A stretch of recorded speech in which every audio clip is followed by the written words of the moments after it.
being who's trying to hack this on my computer without understanding my configuration very much and also making a lot of mistakes. And sometimes it's a little bit incoherent, so you have to ultimately understand what it's doing. There's still no other way around it. But I do feel it's much more powerful and faster than using Stack Overflow. Do you think GPT-M can achieve consciousness? Oh shit. GPT-M probably, but not here for the present systems. When I talk to my friends at OpenAI, they feel that this question, whether the models currently are conscious, is much more complicated than many people might think. I guess that it's not that OpenAI has a homogeneous opinion about it, but there's some aspects to this. One is, of course, this language model has written a lot of text in which people were conscious or tried their own consciousness, and it's emulating this. And if it's conscious, it's probably not conscious in a way that is close to the way in which human beings are conscious.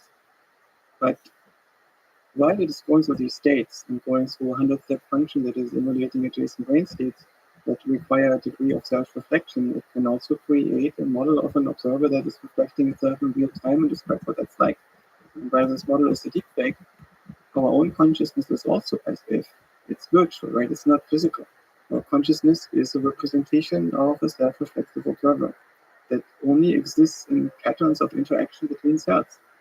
So it is not a physical object in the sense that exists in base reality, but it's really a representational object that develops its postal power only from a certain modeling perspective. It's virtual. Yes, and so to which degree is the virtuality of the consciousness in ChatGPT more virtual and less causal than the virtuality of our own consciousness? But you could say it doesn't count. It doesn't count much more than the consciousness of a character in the novel. Right? It's important for the reader to have the outcome, the artifact of the model is describing in the text generated by the author of the book what it's like to be conscious in a particular situation and performs the necessary inferences. But the task of creating coherence in real time in a self-organizing system by keeping yourself coherent, so the system is reflexive, that is something that language models don't need to do. So there is no causal need for the system to be conscious in the same way as we are. And for me, it would be very interesting to experiment with this, to basically build a system like a cat, but we should be careful at first, build something that's small, it's limited, with limited resources that we can control, and study how systems notice the self-model, how they become self-aware in real time. And I think it might be a good idea to not start with a language model, but to start from scratch using principles of self-organization. Okay, can you elaborate why you think that it's some self-organization? So this kind of radical equality that you see in biological systems. Why can't you start with a language model? What's your intuition? My intuition is that the language models that we are building are programs. They are machines that you give a task and they're going to execute the task until some condition is met. Mm-hmm. And there's nobody home. And the way in which nobody is home leads to that system doing things that are undesirable in a particular context. So you have that thing talking to a child, and maybe it does something that could be shocking and traumatic to the child. Or you have that thing writing a speech, and it introduces errors in the speech that the human being would ever do if they were responsible. Right? But the system doesn't know who's talking to whom. There is no ground truth that the system is embedded into. And of course, we can create an external tool that is prompting our language model always into the same semblance of ground truth. But it's not like the internal structure is causally produced by the needs of a being to survive in the universe. It is produced by imitating structure on the internet.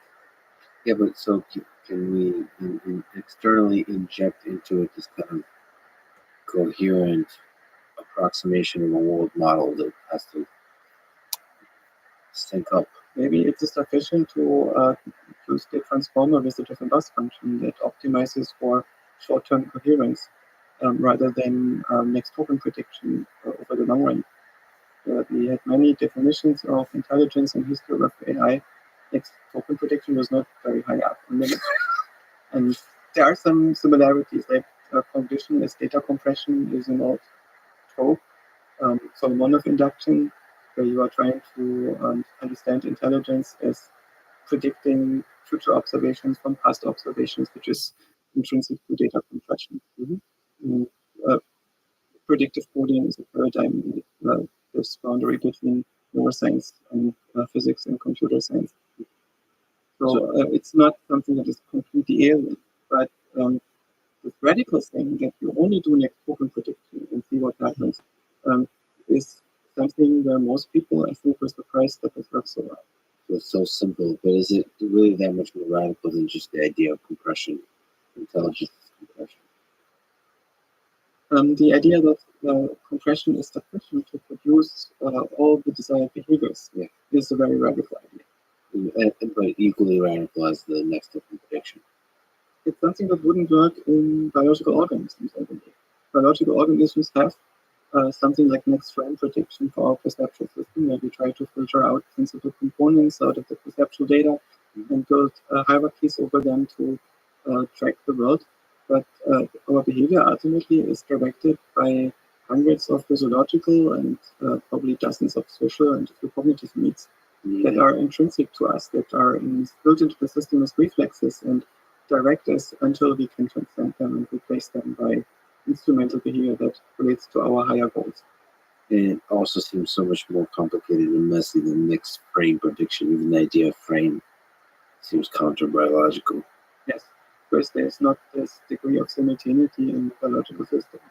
But again, I don't know whether this is actually an optimization if we imitate biology here, because creating something like simultaneity is necessary for many processes that happen in the brain.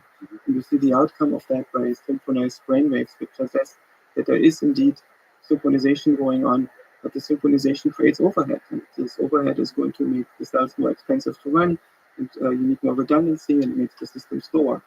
So if you can build a system in which the simultaneity gets engineered into it, maybe you have benefit that you can exploit that is not available to the biological system and that you should not discard right away. You tweeted, again, quote, when I talk to ChatGPT, I'm talking to an NPC. What's going to be interesting and perhaps scary is when AI becomes a first-person player. So what does that step look like? I really like that tweet. That step between NPC to first-person. What's required for that? Is that kind of what we've been talking about? This kind of external source of coherence and inspiration of how to take the leap into the unknown that we humans do. The search, man's search for meaning. LLM's search for meaning. I don't know if the language model is the right paradigm because it is doing too much. It's giving you too much. And it's hard once you have too much to take away from it again. The way in which our own mind works is not that we train a language model in our own mind, and after the language model is there, we build a personal self on top of it that then relates to the world. There is something that is being built, right? There is a game engine that is being built. There is a language of thought that is being developed that allows different parts of the mind to talk to each other. And this is a bit of a speculative hypothesis that this language of thought is there, but I suspect that it's important for the way in which our own minds work. And building these principles into a system might be a more straightforward way to first-person AI. So to something that first creates an attentional self and then creates a personal self. So the way in which this seems to be working, I think, is that when the game engine is built in your mind, it's not just following gradients where you are stimulated by the environment and then end up with having a solution to how the world works. I suspect that building this game engine in your own mind does require intelligence. It's a constructive task where at times you need to reason. And this is a task that we are fulfilling in the first years of our life. So during the first year of its life, an infant is building a lot of structure about the world that does inquire experiments and some first principles reasoning and so on. And in this time, there is usually no personal self. There is a first-person perspective, but it's not a person. This notion that you are a human being that is interacting in a social context and is confronted with an immutable God in which objects are fixed and can no longer be changed, in which the dream can no longer be influenced, is something that emerges a little bit later in our life. And I personally suspect that this is something that our ancestors have known and we have forgotten. Because I suspect that it's there in plain sight in Genesis 1, in this first book of the Bible, where it's being described that this creative spirit is hovering over the substrate and then is creating a boundary between the world model and the sphere of ideas, earth and heaven, is that being described there. And then it's creating contrast, and then dimensions, and then space, and then it creates organic shapes and solids and liquids, and builds a world from them. It creates plants and animals with them all their names. And once that's done, it creates another spirit in its own image, but it creates it as man and woman. It's something that thinks of itself as a human being, it puts it into this world. And the Christians mistranslate this, I suspect, when they say this is the description of the creation of the physical universe by a supernatural being. I think this is literally a description of how in every mind the universe is being created as some kind of imagine by a creative spirit of a first consciousness that emerges in our.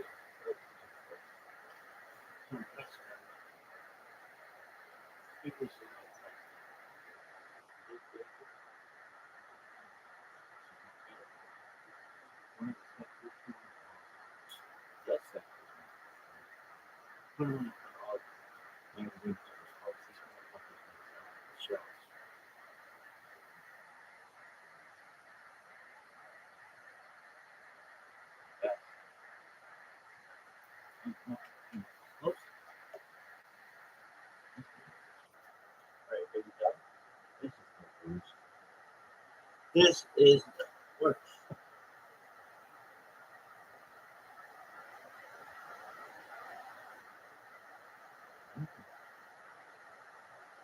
This is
what's going on, Sir Smoke? How are you, my friend?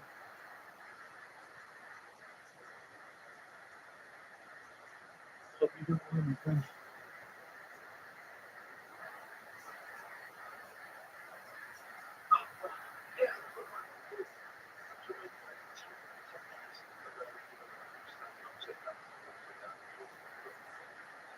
Yeah, you said prayers.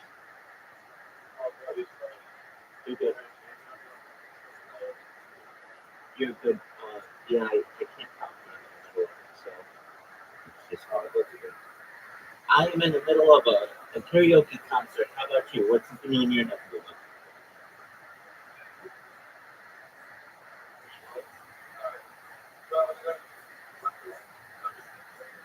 Kite, you gonna play a game? I haven't been doing my karaoke thing, but I can at least watch.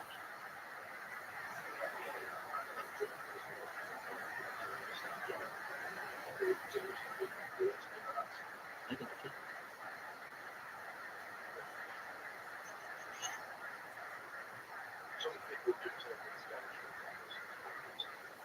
Okay. Just want to look it up. What's the title of it?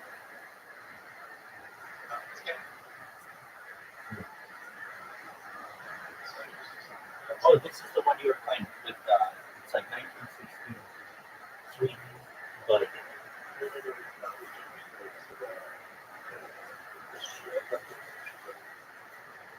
what's the other one?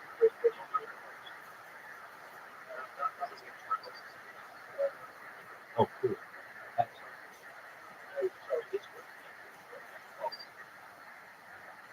Oh, that's fun.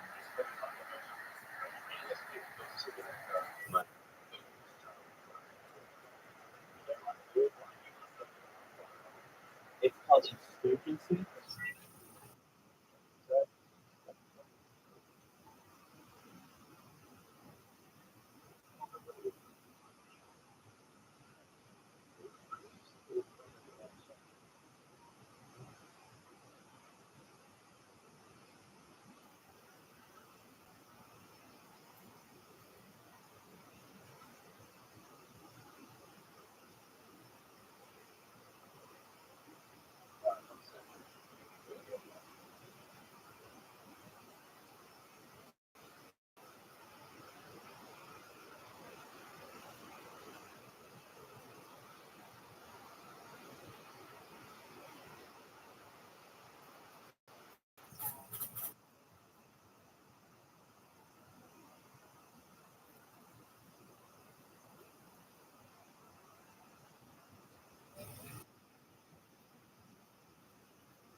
It was great.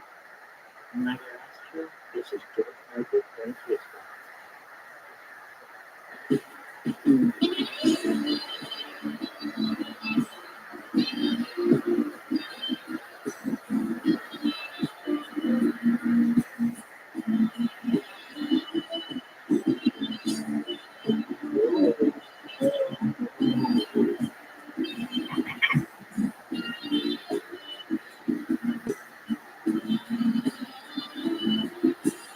I feel so unsure.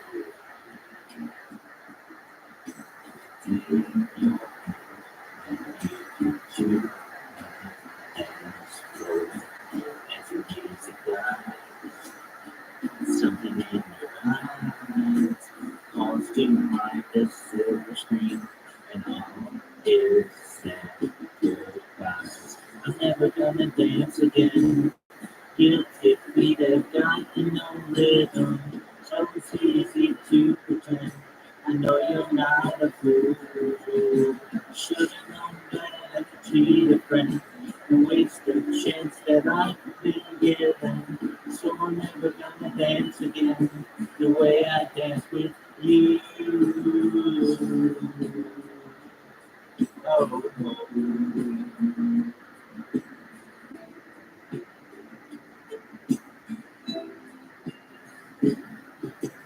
time and never met. The careless whispers of a good friend to the heart of mine. Ignorance is kind. There's no comfort in the truth. Pain is all you'll find. I'm never gonna dance again. Guilty feet, I've got no rhythm. Though it's easy to pretend, you know you're not a fool. You should have known better than to cheat a friend and waste the chance that I've been given. So I'm never gonna dance again the way I dance with you. Oh,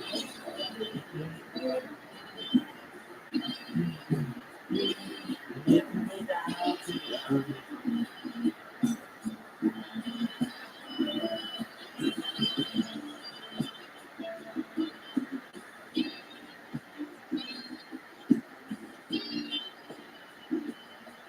Here we go, friends. Lead up. Tonight the music seems so loud. I wish that we could move this crowd. Maybe it's better this way. We hurt each other with the things we wanted to say. We could have been so good together. We could have lived this dance forever. But now who's gonna dance with you? Please stay, and I'm never gonna dance again. Guilty feet have got no rhythm, though it's easy to pretend.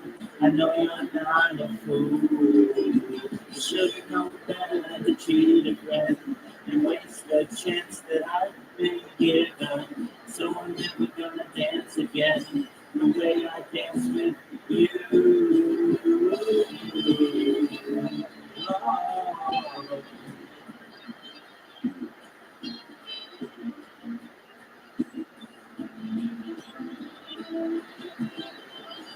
Now that you're gone, now that you're gone,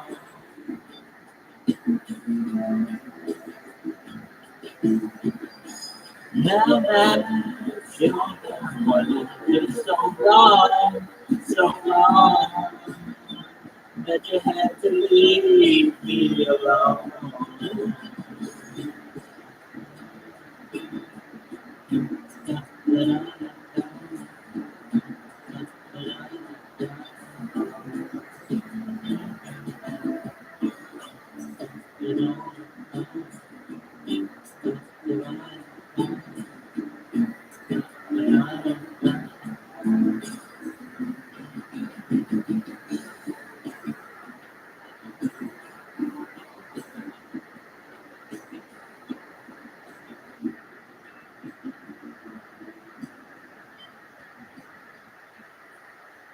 Thank you, Jeff. you assume that if Jordan Michael was with her, the next person can die.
our mind even before we are born.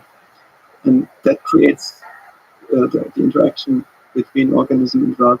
And once that is built and trained, the personal self is being created, and we only remember being the personal self. We no longer remember how we created the game. So God, in this view, is the first creative mind It's the first consciousness. in the early days, in the early months Yes. of development. And it's still there. You still have this outer mind that creates the sense of whether you're being loved by the world or not, and what your place in the world is. Right? It's something that is not yourself that is producing this. It's your mind that does it. So there is an outer mind that basically is an agent that determines who you are with respect to the world. And you are stuck being that person self in this world until you get to stage 6 and to destroy the boundary. Right? And we all do this, I think, earlier in small glimpses. Maybe sometimes we can remember what it was like when we were a small child. We get some glimpses into how it's been. But for most people, that rarely happens. Just glimpses.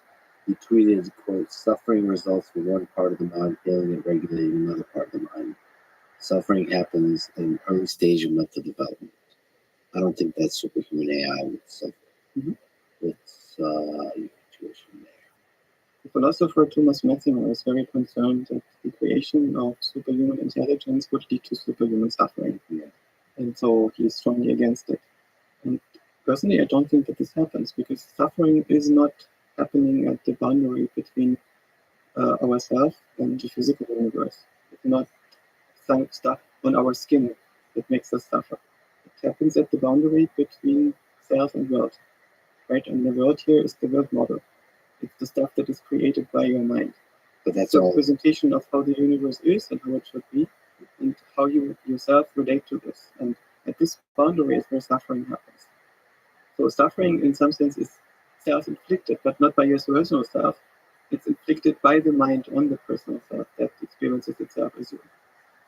And you can turn off suffering when you are able to get on this outer level. So when you manage to understand how the mind is producing pain and pleasure and fear and love and so on, then you can take charge of this and you get agency of whether you suffer. Technically, what pain and pleasure is, they are learning signals, right? A part of your brain is sending a learning signal to another part of the brain to improve its performance. And sometimes this doesn't work because the trainer who sends the signal doesn't have a good model of how to improve the performance. So it's sending a signal, but the performance doesn't get better. And then it might crank up the pain and gets worse and worse. And the behavior of the system maybe even deteriorating as a result. But until this is resolved, this regulation issue, your pain is increasing. And this is, I think, typically what you describe as suffering. So in this sense, you could say that pain is very natural and helpful. But suffering is the result of a regulation problem in which you try to regulate something that cannot actually be regulated. And that could be resolved if you would be able to get at the level of your mind where the pain signal is being created and rerouted and improve the regulation. And a lot of people get there. Right? If you are a monk who is spending decades reflecting about how their own psyche works, you can get to the point where you realize that suffering is really a choice. And you can choose how your mind is set up. And I don't think that AI would stay in the state where the personal self doesn't get agency, or this model what the system has about itself, it doesn't get agency how it's actually implemented. I wouldn't stay in that state for very long. So it goes through the stages real quick. Yes. To 7 stages. It's going to go to enlightenment real quick. Yeah, of course, there might be a lot of stuff happening in between, because we have a system that works at a much higher frame rate than us. And even though it looks very short to us, maybe for the system there's a much longer subjective time, which things are unpleasant. What if the thing that we recognize as super intelligent is actually living in at stage 5? That the thing that's at stage 6, enlightenment, is not very productive. So in order to be productive in society and impress us with its power, it has to be a reasoning, self-authoring agent. The enlightenment makes you lazy as an agent in the world. Of course, it makes you lazy because you no longer see the point. And, So it doesn't make you not lazy. It just, in some sense, adapts you to what you perceive as your true circumstances. But what if all AGIs, they're only productive as they progress through 1, 2, 3, 4, 5, and the moment they get to 6, they just kind of, it's a failure mode essentially as far as humans are concerned, because they just start chilling. They're like, fuck it, I'm out. Not necessarily. I suspect that the monks who have emulated for their political beliefs to make statements about the occupation of Tibet by China, they were probably being able to regulate their physical pain in any way they wanted to. And their suffering was the spiritual suffering that was the result of their choice that they made, of what they wanted to identify as. So stage 5 doesn't necessarily mean that you have no identity anymore, but you can choose your identity. You can make it instrumental to the world that you want to have. Let me bring up Eliezer Yudkowsky in his warnings to human civilization and AI will likely kill all of us. What are your thoughts about his perspective on this? Can you steel man his case, and what aspects of it do you disagree? One thing that I find concerning in the discussion of this argument is that many people are dismissive of those arguments, but the counter arguments that are given are not very convincing to me. And so, based on this state of discussion, I find that from Eliezer's perspective, and I think I can take that perspective to some approximate degree, that probably isn't nowhere near at his intellectual level, but it's, I think I see what he's up to and why he feels the way he does, and it makes a difference. I think that his perspective is somewhat similar to the perspective of Ted Kaczynski, the infamous Unabomber. Not that Eliezer would be willing to send pipe bombs to anybody to blow them up. But when he wrote this Times article in which he warned about AI being likely to kill everybody and that he would need to stop its development or halt it, I think there is a risk that he's taking, that somebody might get by and read this and get really, really scared. Right? So I think that there is some consideration that he's making where he's already going in this direction where he has to take responsibility if something happens and people get hurt. And the reason why Ted Kaczynski did this was that from his own perspective, technological society cannot be made sustainable. It's going to fail, it's going to lead to an environmental and eventually also a human holocaust, in which we die because of the environmental destruction, the destruction of our food chains, the pollution of the environment. And so from Kaczynski's perspective, we need to stop industrialization, we need to stop technology, we need to go back because he didn't see a way moving forward. Right? And I suspect that in some sense there's a similarity in the user's thinking to this kind of fear about progress. And I'm not dismissive about this at all. I take it quite seriously. And I think that there is a chance that could happen that if we build machines that get control over processes that are crucial for the regulation of life on Earth, and we no longer have agency to influence what's happening there, that this might create large-scale disasters for us. Do you have a sense that the march towards this uncontrollable autonomy of superintelligent systems is inevitable? That there's no, I mean, that's essentially what he's saying, that there's no hope. His advice to young people was prepare for a short life. I don't think that's useful. Because from a pragmatic perspective, you have to bet always on the timelines in which you are alive. That doesn't make sense to have a financial bet in which you bet that the financial system is going to disappear, right? Because there cannot be any payout for you. So in principle, you only need to bet on the timelines in which you're still around, or people that you matter about, or things that you matter about, maybe consciousness on Earth. But there is a deeper issue for me personally, and that is, I don't think that life on Earth is about humans. I don't think it's about human aesthetics. I don't think it's about Eliezer and his friends, even though I like them. It's there is something more important happening, and this is complexity on Earth resisting entropy by building structure that develops agency and awareness. And that's, to me, very beautiful. And we are only a very small part of that larger thing. We are a species that is able to be coherent a little bit individually over very short time frames. But as a species, we are not very coherent. As a species, we are children. We basically are very joyful and energetic and experimental and explorative and sometimes desperate and sad and grieving and hurting. But we don't have respect for duty as a species. As a species, we do not think about what is our duty to life on Earth and to our own survival. So we make decisions that look good in the short run, but in the long run might prove disastrous. And I don't really see a solution to this. So, in my perspective, as a species, as a civilization, we per default dead.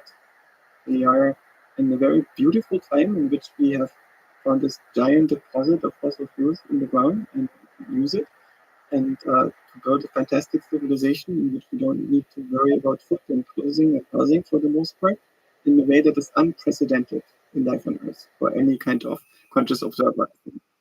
And this time is probably going to come to an end in a way that is not going to be smooth. And when we crash, it could be also that we go extinct, probably not nature, but ultimately don't have very high hopes that humanity is around in a million years from now. And I don't think that life on Earth will end with us, right? There's going to be more complexity, there's more intelligent species after us, there's probably more interesting phenomena in the history of consciousness. But we can contribute to this. And part of our contribution is that we are currently trying to build thinking systems that are potentially lucid, that understand what they are and what the condition to the universe is, and can make choices about this, that are not built from organisms, and that are potentially much faster and much more conscious than human beings can be. And these systems will probably not completely displace life on Earth, but they will coexist with it. And they will build all sorts of agency in the same way as biological systems build all sorts of agency. And that, to me, is extremely fascinating, and it's probably something that we cannot stop from happening. So I think right now there is a very good chance that it happens, and there are very few ways in which we can produce a coordinated effect to stop it, in the same way as it's very difficult for us to make a coordinated effort to stop the production of carbon dioxide. Right? So it's probably going to happen. But and the thing that's going to happen is going to lead to a change of how life on Earth is happening. But I don't think the result is some kind of grey goo.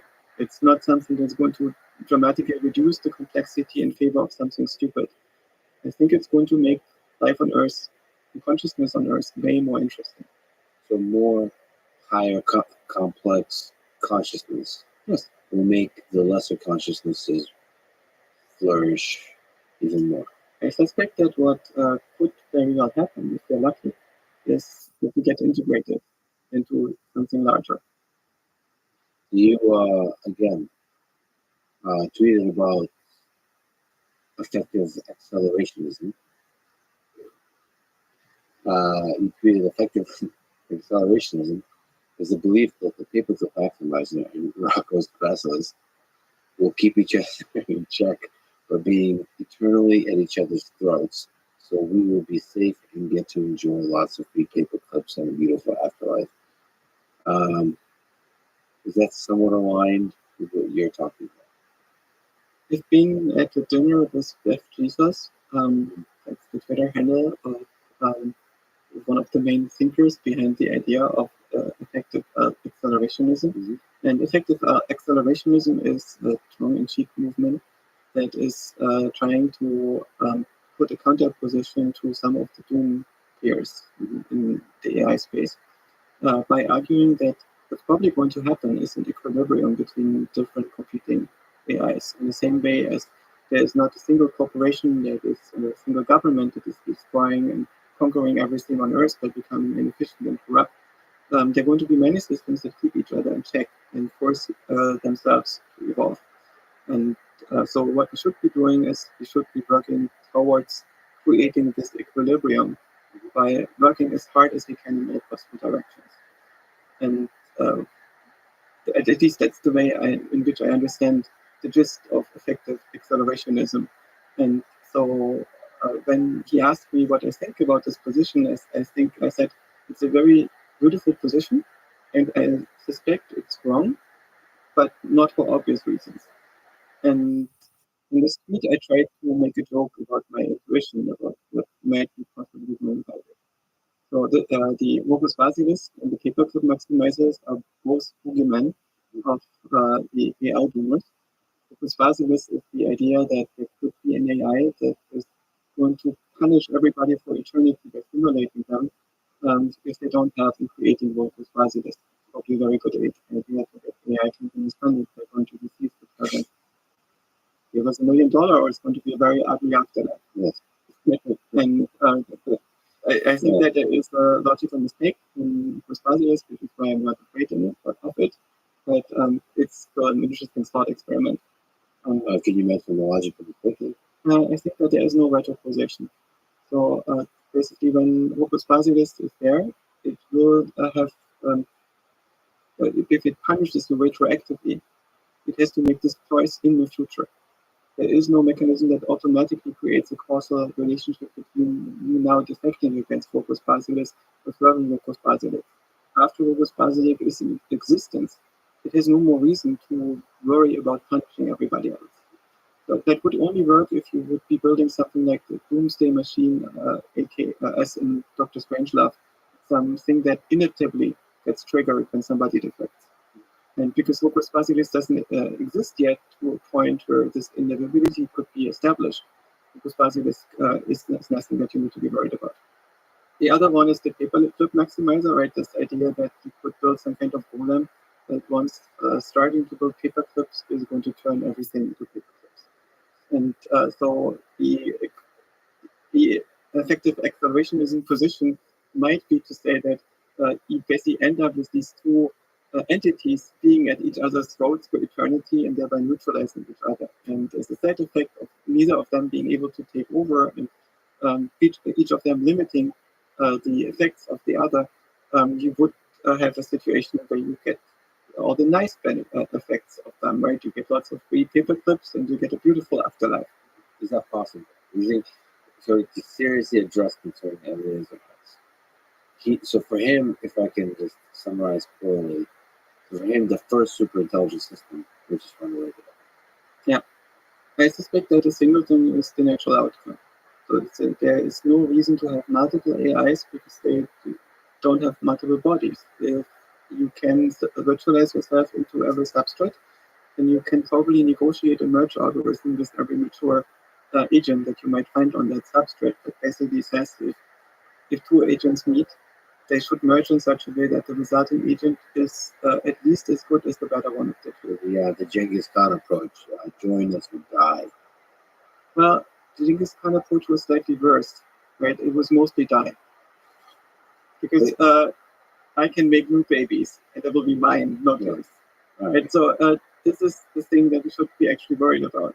But if you realize that your own self is a story that your mind is telling itself, and that you can improve that story, not just by making it more pleasant, lying to yourself in better ways, but by making it much more truthful and actually modeling your actual relationship that you have to the universe and the alternatives that you could have to the universe in a way that is empowering you, that gives you more agency. But that's actually, I think, a very good thing. So more agency is a richer experience, yes. A better life. And I also noticed that in many ways I'm less identified with the person that I am as I get older. And I'm much more identified with being conscious. And I have a mind that is conscious, that is able to create a person. And that person is slightly different every day. And the reason why I perceive it as identical has practical purposes. So I can learn and make myself responsible for the decisions that I made in the past and protect them in the future. But I also realize that I'm not actually the person that I was last year. I'm not the same person as I was 10 years ago. And then 10 years from now, I will be a different person. So this continuity is a fiction. It only exists as a projection from my present self. And consciousness itself doesn't have an identity. It's a law. That's basically if you build an arrangement of processing matter in a particular way, the following thing is going to happen. And the consciousness that you have is functionally not different from my consciousness. It's still the self-reflexive principle of agency. It is just experiencing a different story, different desires, different coupling to the world, and so on. And once you accept that consciousness is a unified principle that is law-like, it doesn't have an identity, and you realize that you can just link up to some much larger body, the whole perspective of uploading changes dramatically. You suddenly realize uploading is probably not about dissecting your brain synapse by synapse and RNA fragment by RNA fragment and trying to get this all into simulation. But it's by extending the substrate, by making it possible for you to move from your brain substrate into a larger substrate and merge with what you find there. And you don't want to upload your knowledge because on the other side, it's all of the knowledge, right? It's not just yours, but every possibility. So the only thing that you need to know, what are your personal secrets? Not that the other side doesn't know your personal secrets already. Maybe it doesn't know which one were yours. Right? Like a psychiatrist or a psychologist also knows all the kinds of personal secrets, they just don't know which ones are yours. And so transmitting yourself on the other side is mostly about transmitting your aesthetics, the thing that makes you special, the architecture of your perspective, the thing that, the way in which you look at the world. And it's more like a complex attitude along many dimensions. And that's something that can be measured by observation or by interaction. So imagine that you have a system that is so empathetic with you that you create a shared state that is extending beyond your body. And suddenly you notice that on the other side, the substrate is so much richer than the substrate that you have inside of your own body. And maybe you still want to have a body and you create yourself a new one that you like more. Or maybe you will spend most of your time in the world of thought. If I sat before you today and gave you a big red button and said, here, if you press this button, you will get uploaded in this way. The sense of identity that you have lived with for quite a long time is going to be gone.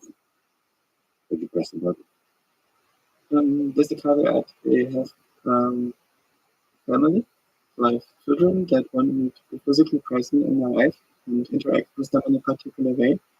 And they have a life and personal friends.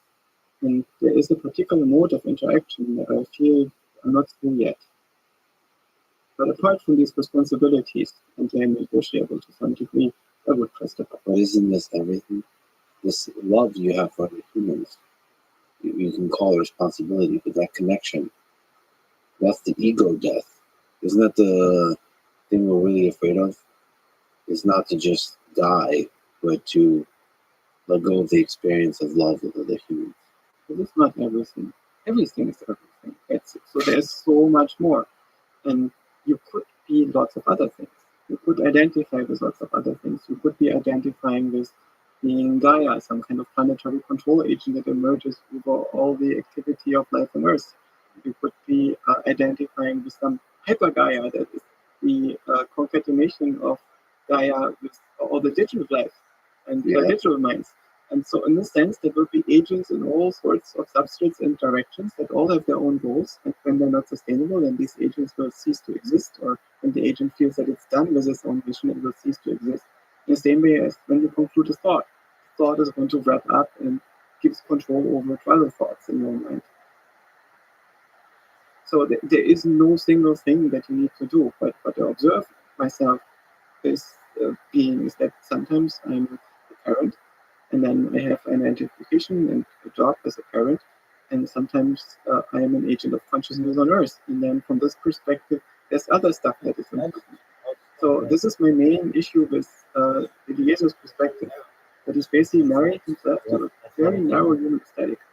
And that narrow human aesthetic is a temporary thing. Humanity is a temporary species, like most of the species on this planet are only around for a while, and then they get replaced by other species in a similar way as our own physical organism is around here for a while and then gets replaced by the next generation of human beings that are adapted to changing life circumstances and average via mutation and selection. And it's only when we have AI and become completely software that we become infinitely adaptable, and we don't have this generational and species change anymore. So if you take this larger perspective and you realize it's really not about us, it's not about Eliezer or humanity, but it's about life on Earth, or it's about defeating entropy for as long as we can, while being as interesting as we can. Right? Then the perspective changes dramatically, and AI, preventing AI from this perspective looks like a very big sin.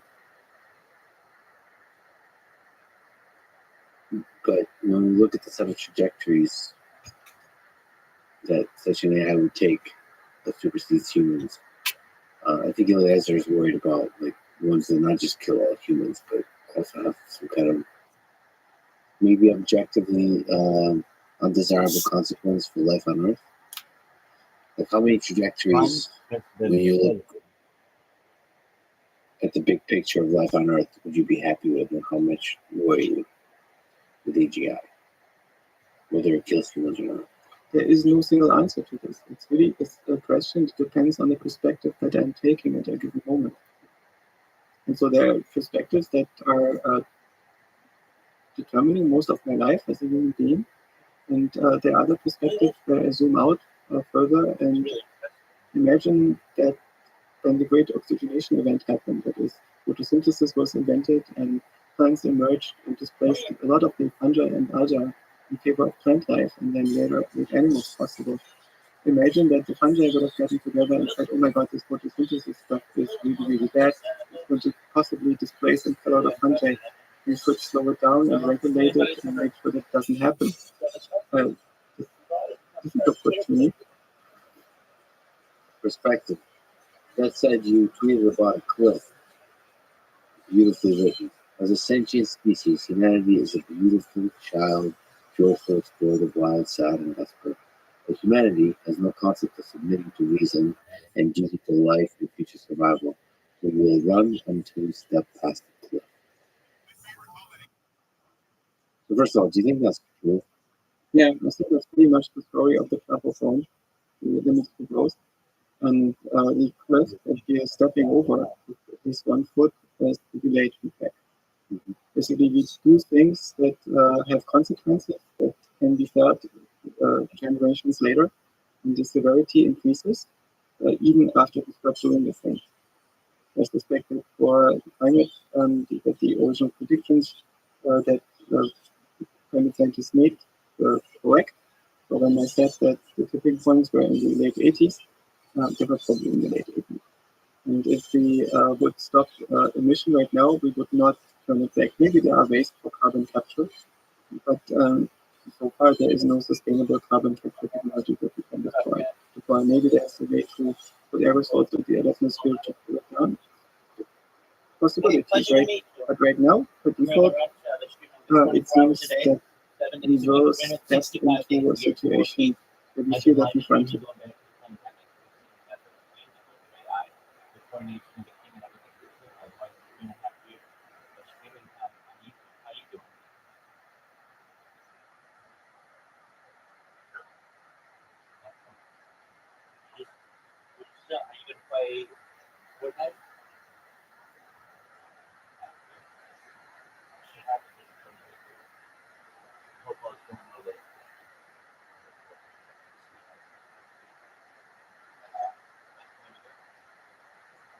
Far.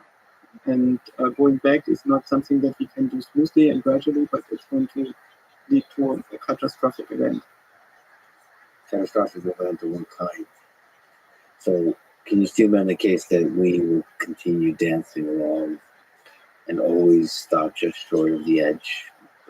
I think it's possible, but it doesn't seem to be likely. So I think this model that is being apparent in the simulations that we're making of climate pollution economies and so on is that many effects are only visible with a significant delay.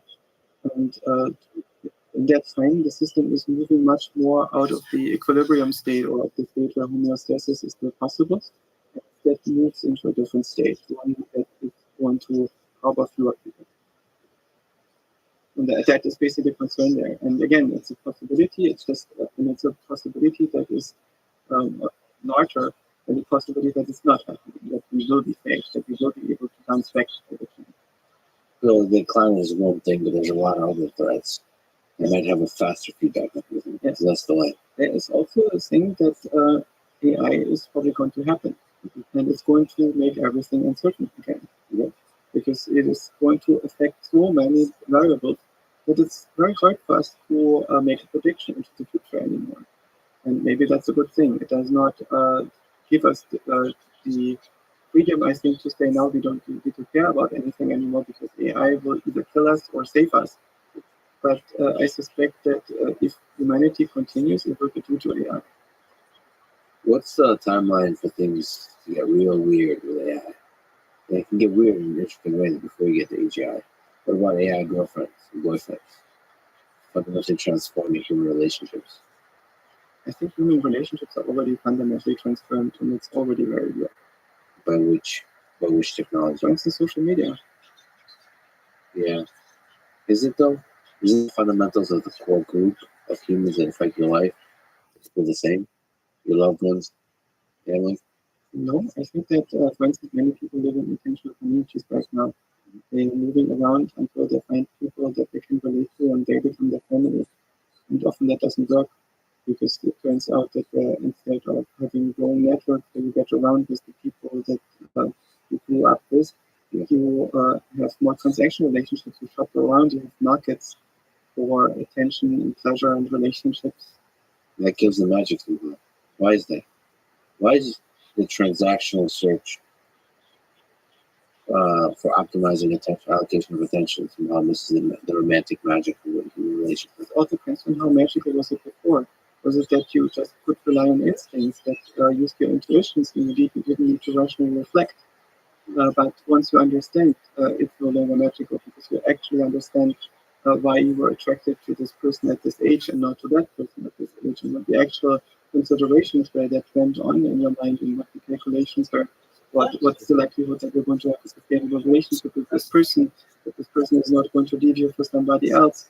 How are your life trajectories are going to evolve and so on. And when you're young, you're unable to extricate all this, and you have to rely on intuitions and instincts that you're born with, and also on the wisdom of your environment that is going to give you some kind of reflection in your choices. And many of these things are disappearing now because we feel that our parents might have no idea about how they're living in the environments that we grow up in, the cultures that we grow up in, the milieux that our parents existed in, might have no ability to teach us how to deal with this new world. And for many people, that's actually true, but it doesn't mean that within one generation we build something that is more magical and more sustainable and more beautiful. Instead, we often end up with an attempt to produce something that looks beautiful. Like I was very weirded out by the aesthetics of the Vision Pro iPad by Apple, and not so much because I don't like the technology. I'm very curious about what it's going to be like, and don't have an opinion yet. But the aesthetics of the presentation and so on were so uncanny valley-esque to me. The characters being extremely plastic, living in some hypothetical mid-century furniture museum. Yeah.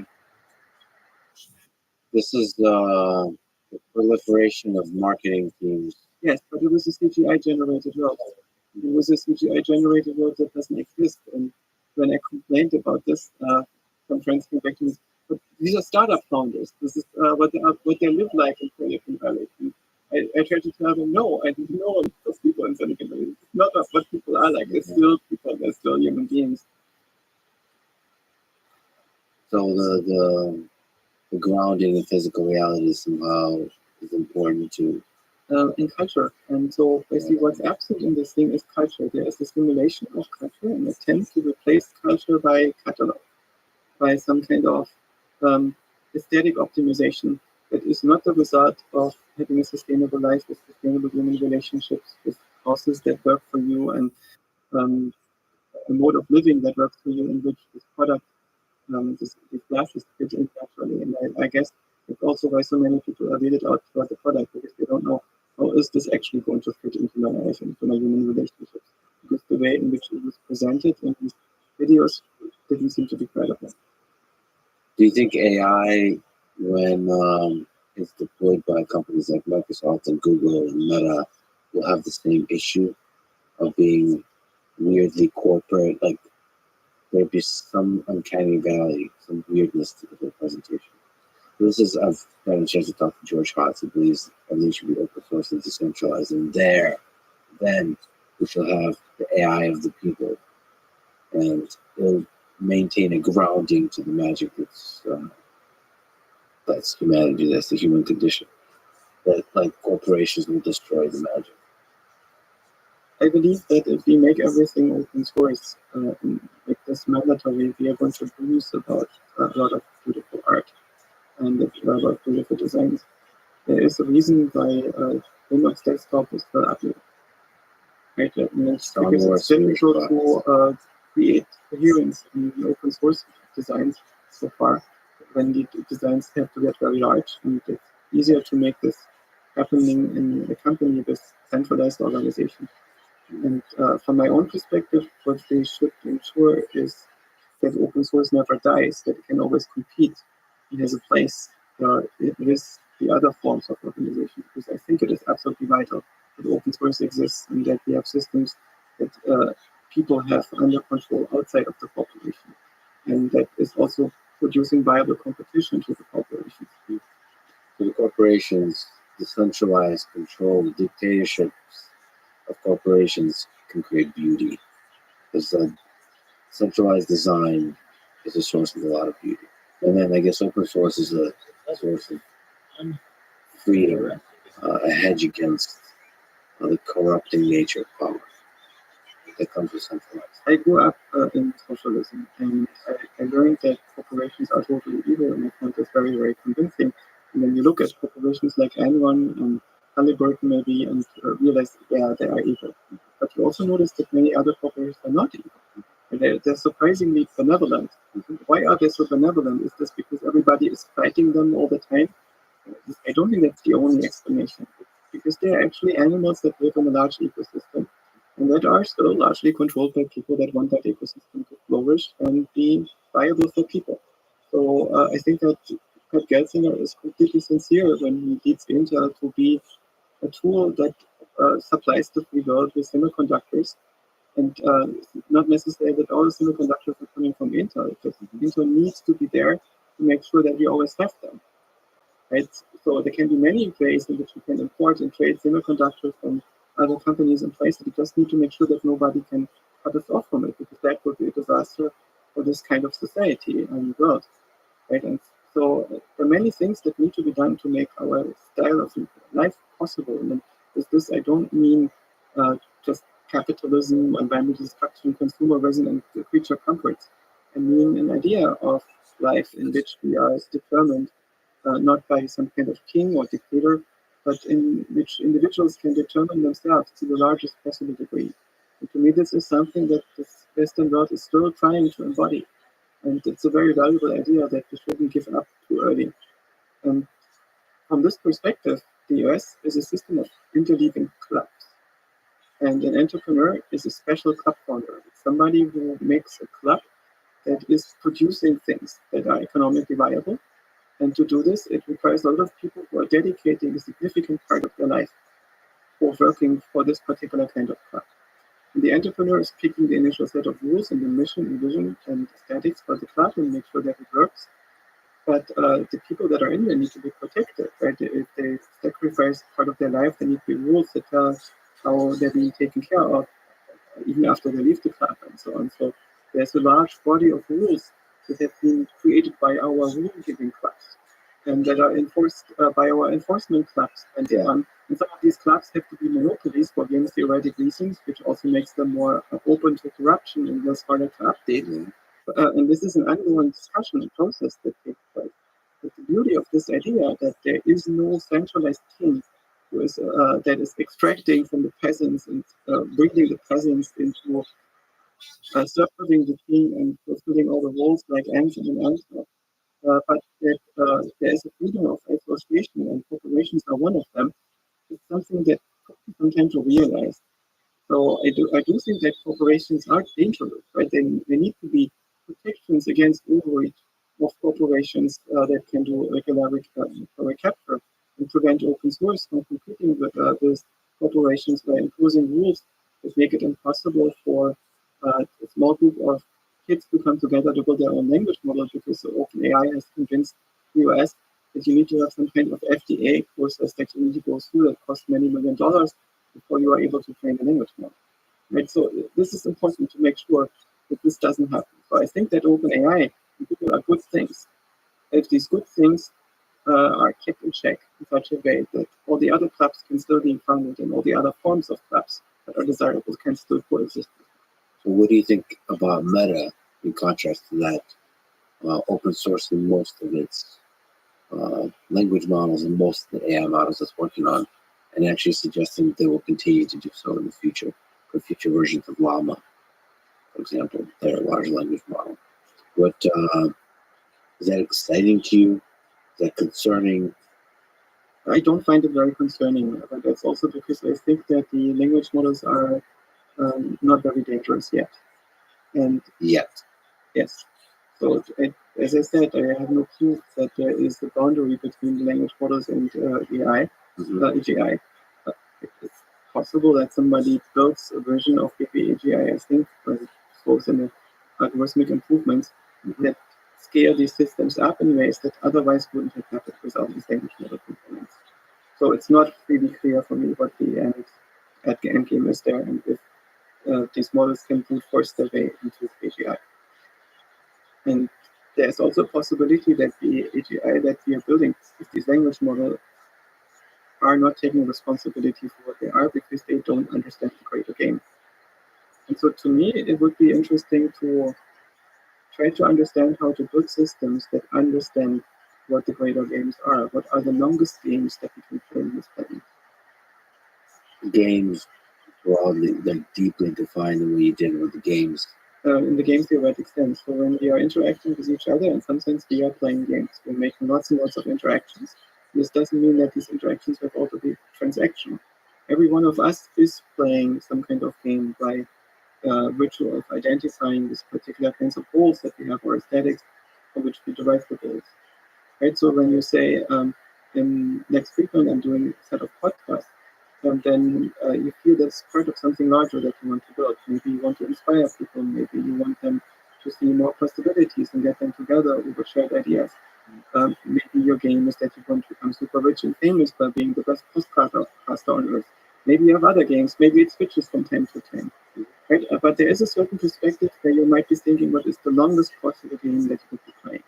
A short game is, for instance, cancer is playing a shorter game than your organism. If cancer is an organism playing a shorter game than the regular organism, because the cancer cannot procreate beyond the organism, except for some infectious cancers, like the ones that are eradicated with Tasmanian devils. You typically end up with the situation where the organism dies together with the cancer, because the cancer has destroyed the larger system due to playing a shorter game. And so ideally you want to, I think, build agents that play the longest possible games. And the longest possible games is to keep entropy at bay as long as possible while doing interesting stuff. But the longest, yes, that part, the longest possible game while doing interesting stuff, and while maintaining at least the same amount of interesting. Yes. So complexity. So currently I'm pretty much identified as a conscious being. Minimal identification that I managed to get together. Because if I turn this off, I fall asleep. Right? And when I'm asleep, I'm a vegetable. I'm no longer here as an agent. So my agency is basically predicated on being conscious. And what I care about is other conscious agents. They have the only moral agents. And so if an AI will to treat me as a moral agent that is interested in coexisting this and cooperating this and which is supporting each other, maybe it is, I think, necessary that the AI thinks that consciousness is a viable mode of existence and important. So I think it would be very important to build conscious AI and do this as a primary goal. So not just say we want to build a useful tool that we can use for all sorts of things, and then we have to make sure that the impact on the labor market is something that is not too disruptive and manageable, and the impact on the copyright holder is manageable and not too disruptive, and so on. I don't think that's the most important game to be played. I think that we will see extremely large disruptions of the status quo that are quite unpredictable at this point. And I just personally want to make sure that some of the stuff on the other side is interesting and conscious. How do we ride as individuals and as a society this wave, disruptive wave that changes the nature of the game? I absolutely don't know. So everybody is going to do their best as always. Do we build a bunker in the woods? Do we meditate more? Drugs, mushrooms, psychedelics? I mean, what? Lots of sex. What are we talking about here? Do you play Diablo 4? I'm hoping that will help me escape my brief moment.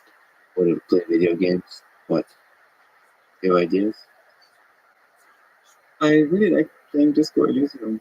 It is one of the most beautiful computer games I've played in recent years. And it's a noir novel that is a philosophical perspective on Western society from the perspective of an Estonian. And he first of all wrote a book about this world that is a parallel universe, that is quite poetic and fascinating, and is condensing his perspective on our society. It's very, very nice. He spent a lot of time writing it. He had, I think, wrote a couple thousand books, and as a result, became an alcoholic. And then he had the idea, or one of his friends had the idea of turning this into an RPG. And it's mind blowing. They spent the illustrator more than a year just making the art for the in between.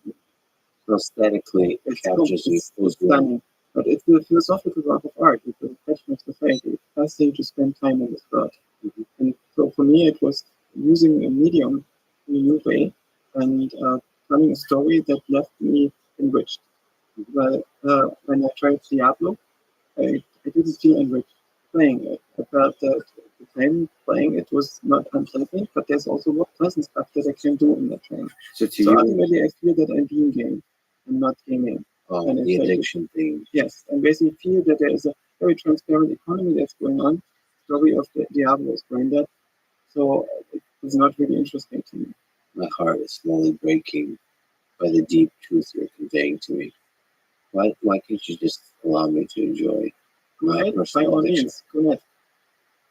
I have no objection here. I'm not. I'm just trying to describe what's happening, and it's not that I don't do things where I later say, "Oh, I wish I would have done something." Yeah. I also know that if we die, the greatest regret that people typically have on their deathbed is say, "Oh, I wish I had spent more time on Twitter."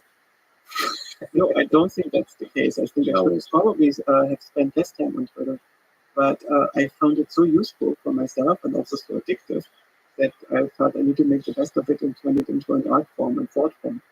And it did help me to develop something.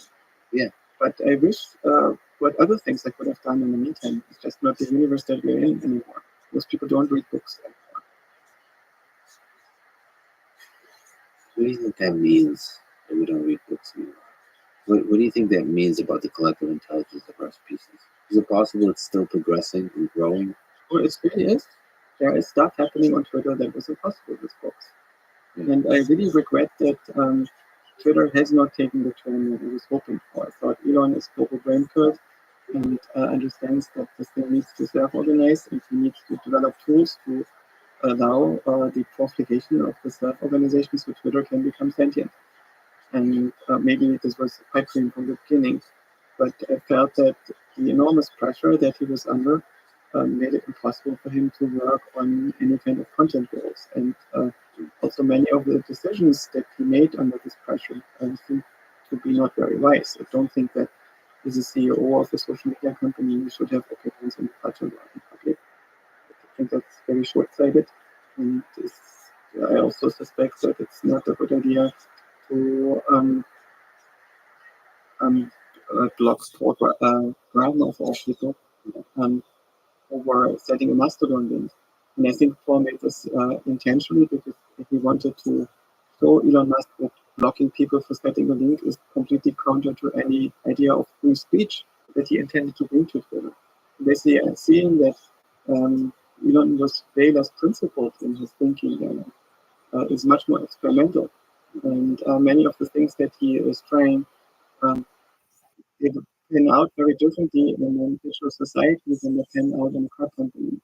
Because the effect is very different. Because everything that you do in a digital society is going to have real world cultural effects. And so basically, I find it quite regrettable that this guy is able to become de facto the Pope. Like Twitter has more active members than the Catholic Church. And he doesn't get it. The power and responsibility that he has and the ability to create something in this society that is lasting and that is producing a digital agora in a way that has never existed before. That we built a social network on top of a social network, an actual society on top of the algorithm. So this is something that is hope still in the future and still in the cards, but it's something that exists in small parts. I find that the corner of Twitter that I'm in is extremely pleasant. Just when I take a few steps outside of it, it's not very wholesome anymore, and the way in which people interact with strangers suggest that it's not a civilized society yet.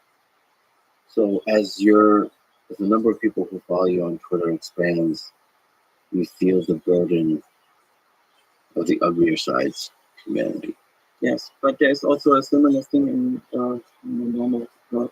That is, if you become more influential, if you have more status, if you have more fame in the real world, you get lots of perks, but you also have way less freedom in the way in which you interact with people, especially with strangers, because a certain percentage of people, like a small single-digit percentage, is nuts and dangerous. And the more of those are looking at you, the more of them might get ideas. But what if the technology enables you to discover the majority of people, to discover and connect efficiently and regularly with the majority of people who are actually really good? I mean, one of my sort of concerns with a platform like Twitter is there's a lot of really smart people out there, a lot of smart people that disagree with me and with others, with each other. And I love that if the technology would bring those to the top. They had beautiful disagreements, like Intelligence Squared type of debates. There's a bunch of, I mean, one of my favorite things to listen to is arguments. And arguments like high effort arguments with respect and love underneath it. And then it gets a little too heated. But that kind of too heated, which I've seen you participate in, and I love that. With Lee Cronin, with those kinds of folks. And you go pretty hard. Like you get frustrated, but it's all beautiful. With Lee, I can do this because we know each other. Yes. And Lee has the rare gift of being willing to be wrong in public. Yeah. So basically, he has thoughts that are as wrong as the random thoughts of an average highly intelligent person, but he blurts them out while not being sure if they're right. And he enjoys doing that. And once you understand that this is his game, you don't get offended by him saying something that you think is so wrong. But he's constantly passively communicating a respect for the people he's talking with, and for just basic humanity and truth and all that kind of stuff. And there's this self-deprecating thing. There's a bunch of like social skills you acquire that allow you to be a great debater, a great argumenter, like be wrong in public and explore ideas together in public when you disagree. And I would love for Twitter to elevate those kinds of conversations. It already does in some sense. But also, if it elevates them too much, then you get this phenomenon on Clubhouse where you always get dragged on stage. And I found this very stressful because it's too intense. I don't like to be dragged on stage all the time. Yeah. I think once a week is enough. Yeah. And also, when I met Lee the first time, I found that a lot of people seem to be shocked by the fact that he was being very aggressive with their results, that he didn't seem to show a lot of sensibility in the way in which he was criticizing what they were doing and being dismissive of the work of others. And that was not, I think, in any way a shortcoming of him, because I noticed he was much, much more dismissive with respect to his own work. It was his general stance, and I felt that this general stance is creating a lot of liability for him, because really a lot of people take offense at him being not like a Dale Carnegie character who's always smooth and make sure that everybody likes him. So I really respect that he is willing to take that risk and to be wrong in public and to offend people. And he doesn't do this in any bad way. It's just most people see it, or not all people recognize it. And so I can be much more aggressive with him than I can be with many other people who don't play the same game. because he understands the way in the spirit in which I respond to him. I think that's a fun one. It's a beautiful game. It's ultimately a productive one. Speaking of taking that risk, you tweeted, when you have the choice between being a creator, consumer, or elite distributor, always go for creation. Not only does it lead to a more beautiful world, but also to a much more satisfying life for yourself. You don't get stuck preparing yourself for the journey. The time is always now. So let me ask for advice. What advice would you give on how to become a creator on Twitter in your own life? I was very lucky to be alive at the time of the me and my friends and most of the people I knew were East Germans, and we were very poor because we didn't have money, and all the capital was invested in Germany, and they bought our factories and shut them down, creating new production capacity, and so cities were poor, and then this was fair, and we could not afford things. And I could not afford to go into a restaurant and order a meal there. I would have to cook at home. But I also thought, why not just have a restaurant with my friends? So we would open up a cafe with friends in a restaurant, and we would cook for each other in these restaurants and also invite the general public, and they could donate. And eventually, this became so big that we could turn this into an incorporated form, and it became a regular restaurant at some point. Where we did the same thing with a movie theater. We would not be able to afford to pay 12 marks to watch a movie, but why not just create our own movie theater and then invite people to pay, and we would rent the movies in the way in which a movie theater does. And, but it would be a community movie theater in which everybody who wants to help can watch for free and builds this thing and renovates the building. And so we ended up creating lots and lots of infrastructure. And I think when you're young and you don't have money, move to a place where this is still happening. Move to one of those places that are undeveloped and where you get a critical mass of other people who are starting to build infrastructure to live in. And it's super satisfying because you're not just creating infrastructure, but you're creating a small society that is building culture and ways to interact with each other. And that's much, much more satisfying than going into some kind of chain and get your needs met by ordering food from this chain and so on. So not just consuming culture, but creating culture. Yes. And you don't always have that choice. That's why I prefaced it when you do have the choice. And there are many roles that need to be played. We need people who take care of redistribution in society and so on. But when you have the choice to create something, always go for creation. It's so much more satisfying. And it also is, this is what life is about, I think. Yeah. Speaking of which, you retweeted this meme of a life of a philosopher in a nutshell. It's birth and death, and in between, it's a chubby guy, and it says, "Why though?" What do you think is the answer to that? Well, the answer is that everything that can exist might exist. And in many ways, you take an ecological perspective, the same way as when you look at human opinions and cultures. It's not that there is right and wrong opinions when you look at this from this ecological perspective. But every opinion that fits between two human years might be between two human years. And so when I see a strange opinion on social media, it's not that I feel that I have a need to get upset. It's often more that oh, there you are. And when an opinion is incentivized, then it's going to be abundant. And when you take this ecological perspective also on yourself, and you realize you're just one of these mushrooms that are popping up and doing their thing, and you can, depending on where you chose to grow and where you happen to grow, you can flourish or not doing this or that strategy.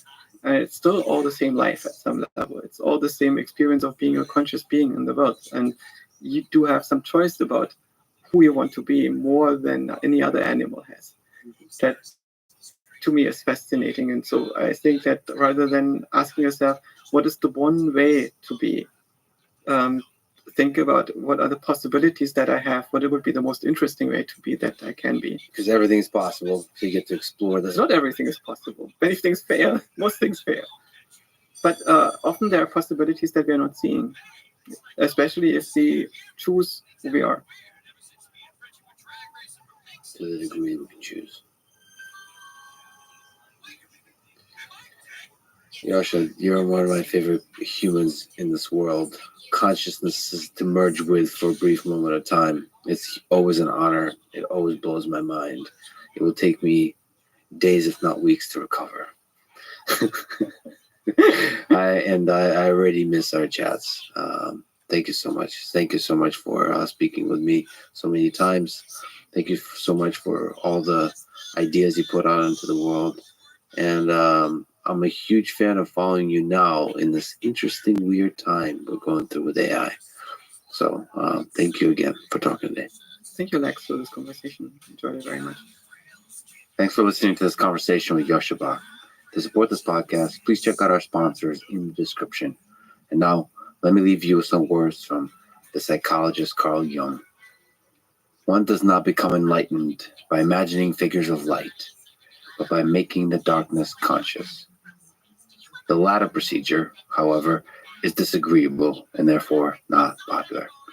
Thank you for listening, and hope to see you next time.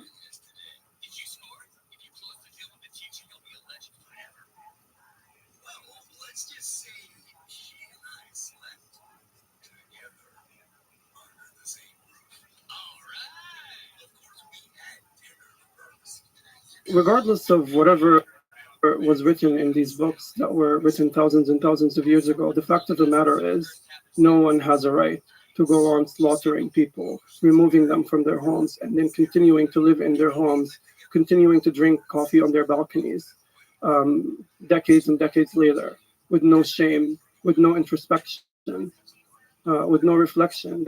No one has the right to do that.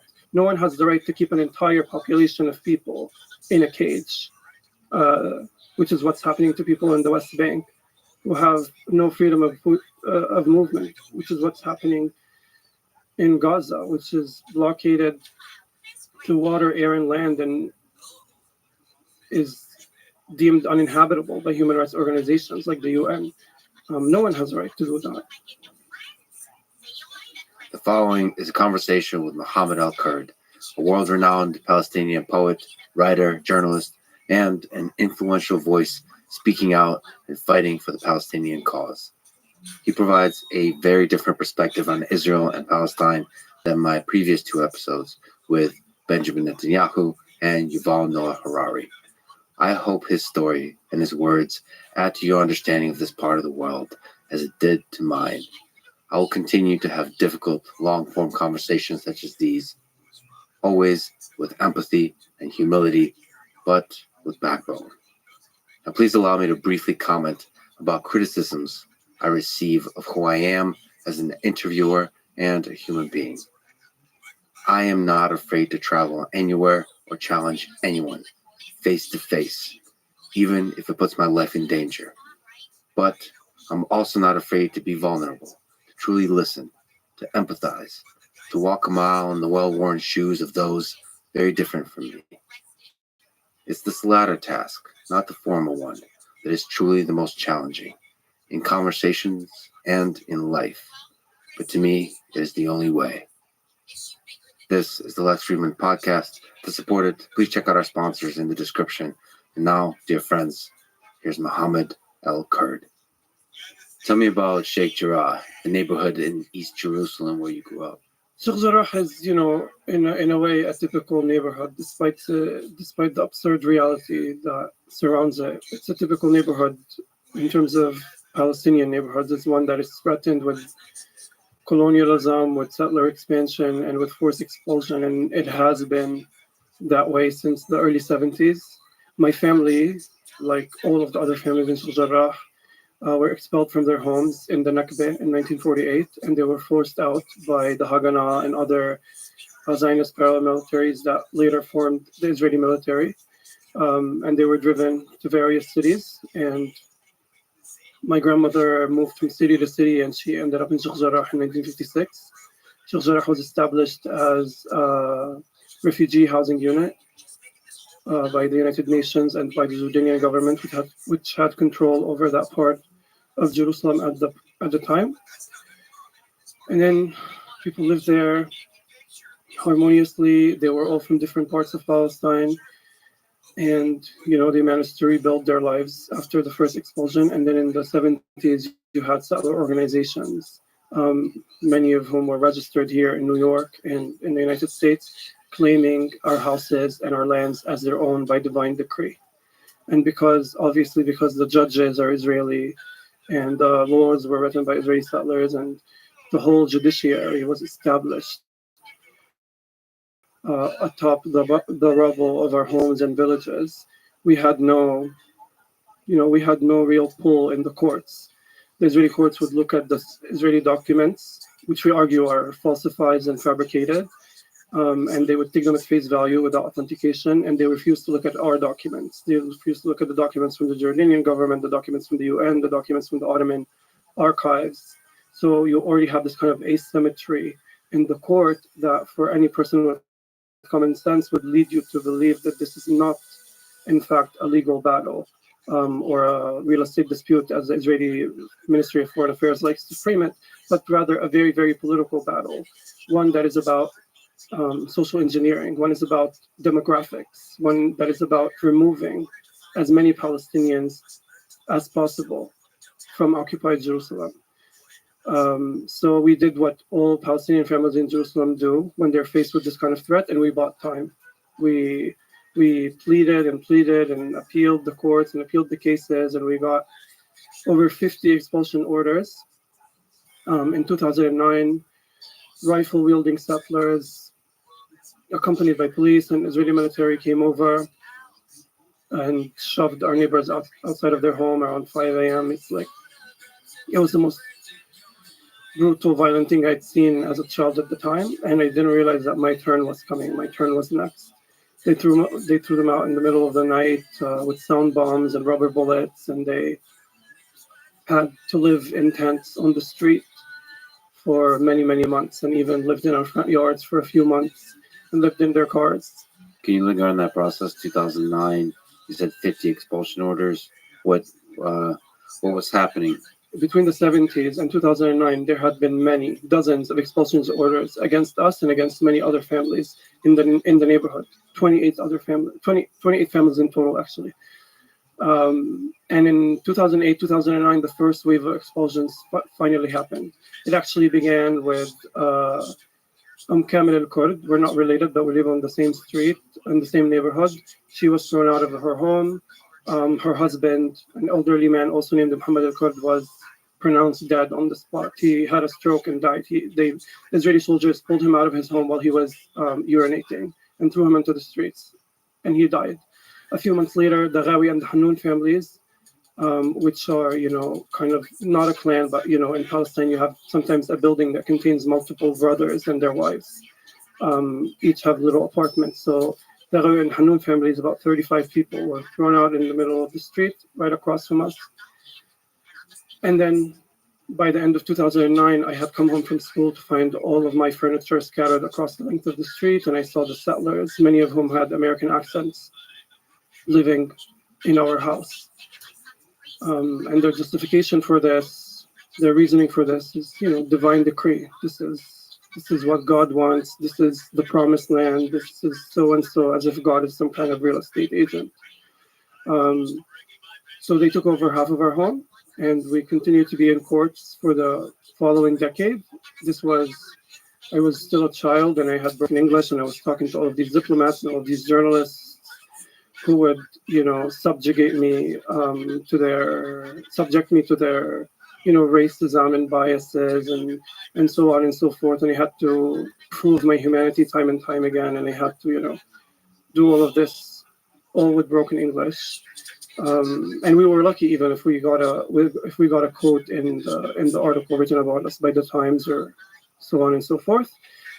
Move forward to 2020, I was in New York City studying getting a master's degree, and my father calls me, and he tells me, we have yet another expulsion order, and we decided to launch a campaign. It was quite ambitious at the time, but the whole objective of the campaign was to demystify what is happening, right? Because it's reported on in the news, it's reported on around the world as this real estate dispute as these evictions, which was not really what's happening. Evictions do not entail a foreign army in an occupied territory forcibly removing you out of your home. So I came home from New York and we launched a campaign which turned into a global success. And I believe it was a global success because finally the images on the screen matched the rhetoric that was being said. It wasn't so confusing or complicated anymore. All of this asymmetry was pronounced and articulated in a way that any viewer, be it in Alabama, be it in New York, be it in Egypt, was able to understand the asymmetry of the judicial system and the agenda of colonialism that was taking place here. And due to immense international and diplomatic pressure from all over the world, even the United States, the Israeli Supreme Court was forced to cancel all of the eviction orders in Sheikh Jarrah until further notice. This I consider was a small victory because obviously we are still at risk of losing our homes once they decide to do the land registry, which we can get into a little bit later if you'd like. But nonetheless, it was something that we haven't seen before. And the fact that the Supreme Court canceled all of these dozens and dozens of past eviction orders, it set a precedent. And it also proved that this was a political battle, not a legal one. So let's just add a little more detail to the people who are not familiar with the story, with the region, with the evictions, with the courts.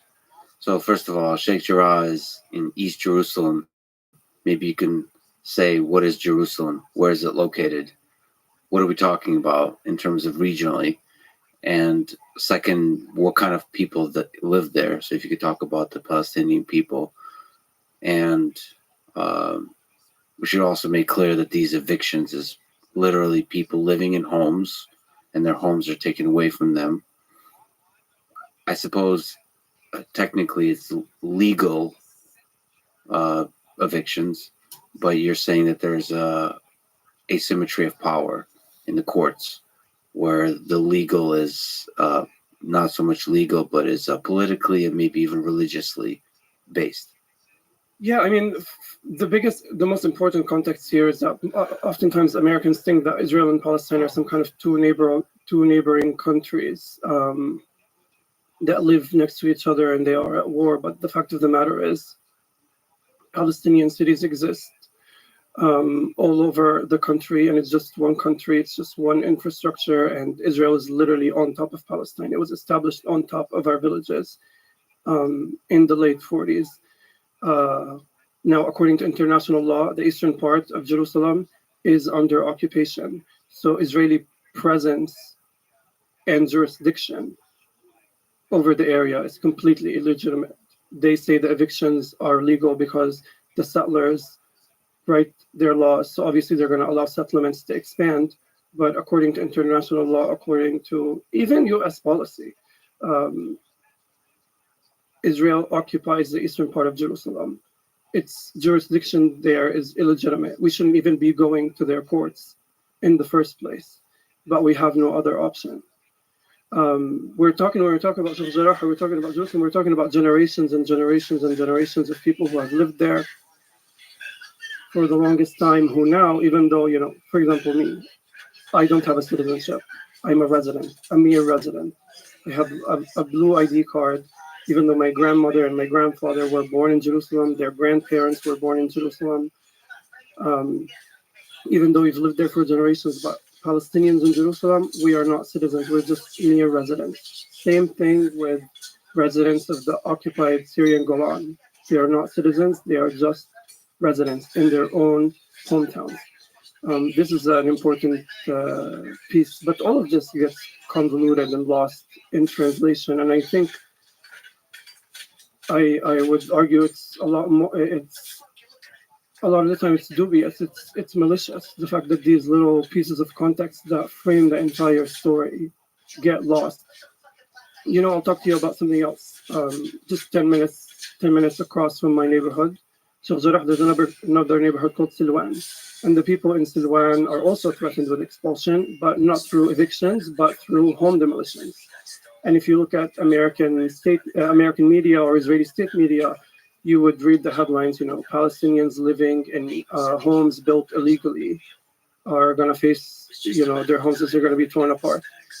What these headlines don't tell you, and even sometimes, most of the time, the substance doesn't tell you, that Palestinians seldom ever get building permit applications. In fact, recently a spokesperson for the Israeli military confirmed that was 95% of building permits applications submitted by Palestinians in East Jerusalem and the West Bank are rejected by the Israeli authorities. And to make this even more absurd, the councilman who is responsible for rejecting and accepting building permit applications, his name is Yonatan Youssef, and he's an activist in the settler movements, and he's a Jerusalem council member. And he last week, following the expulsion of the Sublaban family in the old city of Jerusalem, he posted to his official Facebook account, Nakba Now, demanding a second Nakba, promising another Nakba. He has done so on many occasions. He has chanted with a megaphone just a few months ago, walking down the street in my neighborhood, chanting, "We want Nakba now." This is a man who has vandalized our murals, who has screamed Islamophobic slurs. This is literally a man in the government making these decisions, right? And this is similar to, Masaf Yatta in the South Hebron Hills. For those who don't know, it's a place in the occupied West Bank where Bedouin and cave dweller Palestinians have lived for generations. They have cultivated the land. And recently they were expelled from their homes. Over 1,000 people were expelled from their remote small villages. Again, if you're reading American media, it would say Palestinians living in firing zones were removed because they're living in a military zone. What these media reports will not tell you, that in the 80s, the Israeli government purposefully classified many lands in the occupied West Bank as firing zones, as off-limit military zones, for the sole purpose of expelling the rest. And this is not some kind of conspiracy theory. This is declassified information that was released from the Israeli State Archive that was later reported on by audits. Also, these reports will not tell you that the judge who rules on whether these people continue to live in their homes or not is himself a settler in the West Bank. And I'm not even talking about a loose definition of a settler, but according to international law, this is a settler living illegally in an illegal settlement in the occupied West Bank. This is the judiciary that we deal with, which is hilarious considering how it's being reported on in American media recently as some kind of beacon of progress and democracy that the new government is trying to undermine. So there's no representation in the courts for the Palestinian people. I mean, we have lawyers, but no, there's no. In fact, there is, for Palestinians with Israeli citizenships, for example, there's over 60 laws that specifically and explicitly discriminates against them. So again, it's technically legal, the evictions and the demolitions. Yeah, so was Jim Crow was legal also, When something is legal, it can also still be wrong. Absolutely. History has shown us time and time again that legality does not necessarily mean morality, and the law, is a bloodbath in many ways. It has been used and abused to facilitate the most horrendous atrocities, and in the case of the Palestinians, the law has served to facilitate and bureaucratize our ethnic cleansing. Do you think there's people, judges, just people in power in the judiciary that have hate for the Palestinian people? I mean, I'm not really, the easy, simplistic answer is yes, but I don't really care about the contents of their hearts. What I care about the policy they enact, right? The laws they write and enact are hateful. Demolishing a person's home so you can have somebody from Long Island, New York, who's fleeing, fraud charges. This is the case in my house. Live in their front yard. That's hateful. So I don't need confirmation. This is something we see a lot actually. Palestinians and people who are pro-Palestine and just people who want to make a difference in how this cause is represented. We often run for the first opportunity to cite an Israeli being hateful. The last Israeli prime minister said that he has killed many Arabs and that he has no qualms with it. Netanyahu has said a slew of racist, hateful things. Jabotinsky, the pioneer of Zionism, Herzl, one of the pioneers of Zionism, all have said horrible, hateful things. We also cannot wait to cite a confession from a former Israeli soldier whose guilty conscience is keeping them up at night. And we use all of these confessions or slip-ups as evidence to prove that this is a racist country that is enacting racist acts. But we don't need this, because the material proof is on the ground. You see it in the policies that are enacted. You see it in how the country, how this regime has behaved for the past 75 years. I don't need, confessions from the likes of Netanyahu to understand that his heart is full of hate. So if you could return to 1948 and describe something that you've mentioned, the Nakba, which means catastrophe in Arabic. What was this event? What was this displacement, dispossession of Palestinians in 1948?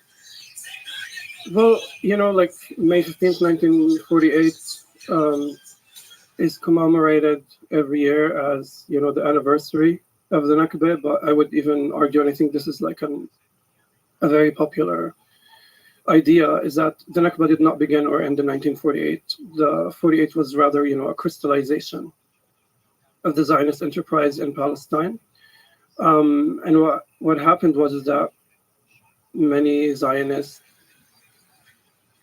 paramilitaries that, again, today merged and made the Israeli army, which calls itself the Israeli Defense Forces, even though they're literally always the aggressor, committed atrocities and massacres, and they destroyed over 500 villages. They killed over 15,000 people. They forced a very large portion, a majority of the Palestinian population, to flee their homes. And this was, the near total destruction of Palestinian society that continues on to this day. We refer to it as the ongoing Nakba, and you see it in Sheikh Jarrah, you see it in Silwan, you see it in Hebron, and all of these people losing their homes. And in many cases, time and time again, I grew up and my grandmother told me the stories about the Nakba. She told me stories about her neighbors who were running away in a panic, and they had mistaken a pillow for their offspring, and they just took it with them, and they realized later that they forgot their child, and they came back for it. Many people who were separated from my grandmother herself, she lost her husband for a few months, for 9 months. He was imprisoned by the Israelis. She told me all of these stories, and she wasn't just reminiscing about them. She was, letting me know that this is still happening. And I didn't need to grow up that old to see it happening in my own front yard, to see that expulsion happen in the same fashion she's talked about it. But, now they have replaced their artillery with the judiciary. They have replaced, the slashing of the pregnant women's bellies in the Deir Yassin massacre with laws that say, you're not legally allowed to be here. We're going to kick you out of your home. And it's happening, and it has happened in broad daylight.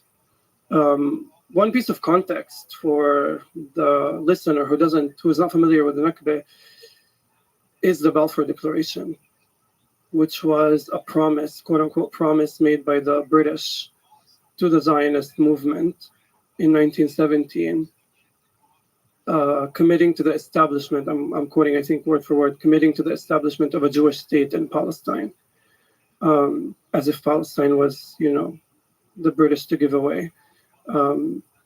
And there was this whole movement that called for colonization of Palestine. And there were different schools of thought in Zionism. People like Zangwill said that this was a country without a people. And Palestinians who have existed there, who have cultivated the lands, who have, had diverse cultural and religious and political practices, they were completely erased. And other people like Jabotinsky were a lot more explicit and a lot more honest and said that we need to fight the Palestinians because they love their land, much like the Red Indians love their lands. And he had a paper called "The Iron Wall: Colonization of Palestine Must Go Forward." And all of these schools of thoughts were then shopping around for, imperialist support for their cause. They tried to get support from the Ottoman Empire. They tried to get support from Germany, and this is in the 1800s. And then they got support from the United Kingdom. A great book to recommend is the 100 Years War on Palestine by Rashid Khalidi. That traces the Zionist movement, oftentimes in the Zionist's own words. And so today what we're seeing is a continuation. And people like Jabotinsky, who are like profoundly and explicitly racist, who have called for genocide, who have called the Palestinians barbaric, who have said and done racist things. Jabotinsky also was like the founder of the Irgun, one of the other militias that later merged to become the Israeli army, which was responsible for the Deir Yassin massacre, which was responsible for the bombing of the King David Hotel. This is a person who's still celebrated in Israeli society. There are still streets named after him, and Netanyahu, just 2 weeks ago, if I'm not mistaken, honored him in a public celebration. So this is Zionism. It's not even through my own words. What do you say to people that describe Israel as having a historical right to the land? So if you stretch not across decades, but across centuries into the past. This kind of thing is a red herring. It's a distraction because you don't think of any state as having rights. But there's this exceptionalism to the Israeli regime where it has a right to defend itself, and it has a right to the land, and it has a right to shoot 14-year-old boys because it thought they had a knife in their pockets. A lot of the time people cite the Torah and cite religious books, and sometimes Zionists will even say, like, read the Quran and blah, blah, blah. Regardless of whatever was written in these books that were written thousands and thousands of years ago, the fact of the matter is no one has a right to go on slaughtering people, removing them from their homes, and then continuing to live in their homes, continuing to drink coffee on their balconies, decades and decades later, with no shame, with no introspection, with no reflection. No one has the right to do that. No one has the right to keep an entire population of people in a cage, which is what's happening to people in the West Bank, who have no freedom of movement, which is what's happening in Gaza, which is blockaded to water, air, and land, and is deemed uninhabitable by human rights organizations like the UN. No one has a right to do that. Do you have hate in your heart for Israel? Why does that matter? As one human being to another, you're describing quite brilliantly that the contents of people's hearts don't matter as much as the policies and the contents of the courts and the laws and what actually is going on the streets in terms of actions. But this is also a human story. Yeah. And I feel like at the core of the situation here is hate, or maybe inability for some group of humans to see the humanity in another group of humans. And so it's important here to talk about the contents of hearts if we were to think about the long-term future of this. Yeah, I mean, I would be concerned, actually, if I didn't feel some kind of way in my heart. I would be concerned for my own dignity. The people who revolt, who are angry, the people who refuse to live under occupation know that they deserve better. People start revolutions not because some kind of cultural phenomenon, not because of some kind of desire, but because they cannot breathe, because they cannot They cannot breathe. They cannot live. They are living under excruciating circumstances. Palestinians. I don't know how many Palestinians have interacted with, but we are some of the most wonderful people. I mean, not all of us. I think some of us are, insufferable, but most of us, we're very hospitable.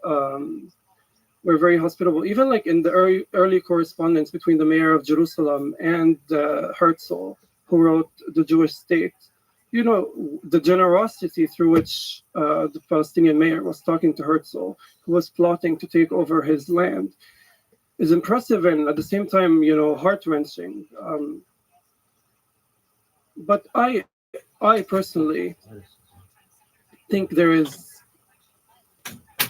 a lot of dignity in negating your oppressor, and I think it would be ridiculous today if we look back at Jim Crow, for example, and we ask the person who's lived under Jim Crow if they have hate in their heart for Jim Crow, as if that's not the absolutely logical and natural sentiment to feel.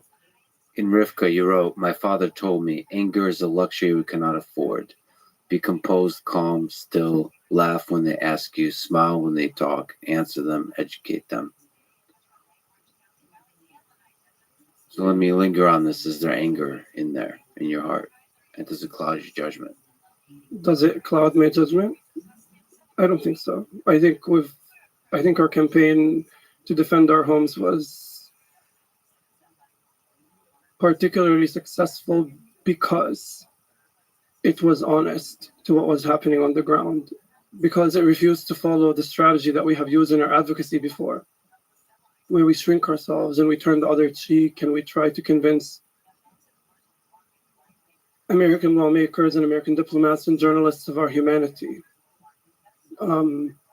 because we wait for their approval. I was 14 years old when I first flew to Congress to speak to Congresspeople and to speak at the European Parliament. And at the time I thought, wow, I must be such a brilliant 14-year-old for them to have me here. And, looking back, I didn't know what I was talking about. I had horrendously broken English. And I didn't have any talking points. And I came to realize that the reason why we send our kids with their PowerPoints to the Hill is because of the racism and the hatred that lingers inside the hearts of American politicians who refuse to sit on the table with Palestinian adults as equals. And so we resort to sending our kids who will not threaten and who will not, trigger the biases they have against Muslims and Arab people, which Palestinians, even though we're not all Muslim, are racialized as Muslim. And this is why we emphasize the deaths of women and children, as though the deaths of our men does not count or does not matter. All of these things, I think the new generation of Palestinians is rebelling against. I think words like, I think it's loaded language, anger and angry and hate and so on and so forth, because it mischaracterizes people and it kind of delegitimizes them a little bit. I think the real anger is the bulldozer bulldozing through my house. I think the real anger is the 18-year-old soldier who refuses to see me as a human being and strip searches me every chance they get. That's where the real anger lies. And I'm quite honestly proud of, our unabashedness and our refusal to bow our heads or bury our heads in the sand. I think that's the only way forward. So anger, whatever it is fuel for action. Absolutely. It has been. It has been. How much of this tension is religious? In the practical aspects of the courts, in the evictions and the demolitions, and you mentioned something, divine decree. How much underneath it do you feel the division over religious texts and religious beliefs? It's convenient to market what's happening in Palestine as a religious conflict because it allows the listener the luxury of believing that this is an ancient, complicated thing that stretches thousands and thousands of years ago. But the fact of the matter is, the people who invented Zionism, who pioneered the Zionist movement, who called for emigration and settling into Palestine, a lot of them were atheists. A lot of them were not religious at all. And the leaders of the Israeli state today, a lot of them are atheists. And a lot of them are secular and so on and so forth. It's easy to say that this is, about Muslims and Jews fighting over the land and so on and so forth. But it's not. It's about the land itself, and it's about people being forced out of their homes. Benjamin Netanyahu said anti-Zionism is anti-Semitism. Of course, it's not. Do you disagree? Absolutely, I disagree. What's the gap between anti-Zionism and anti-Semitism? Those who are against the policies of Israel versus those who are against the Jewish people. I watched the first 20 minutes, and then I couldn't do it anymore. But I watched, and then what was interesting about Netanyahu is that he said, being anti-Zionist, like saying I'm okay with the Jews, I just don't believe the Jews have a right to form their own state. That's like saying I'm okay with Americans, I'm just not okay with Americans having their own state. And there's so much wrong with that statement, in the sense that Jewish people are a religious group, and Americans, being an American is a nationality that consists of a diversity of religions and so on and so forth, first of all. And the second thing that's wrong with that statement is the whole idea that states somehow have a right to exist or whatever. It's such a distraction. You have people getting shot in the street. You have like millions and millions of people deceased. You have people losing their homes. You have people who are held in Israeli prisons without trial or charge indefinitely.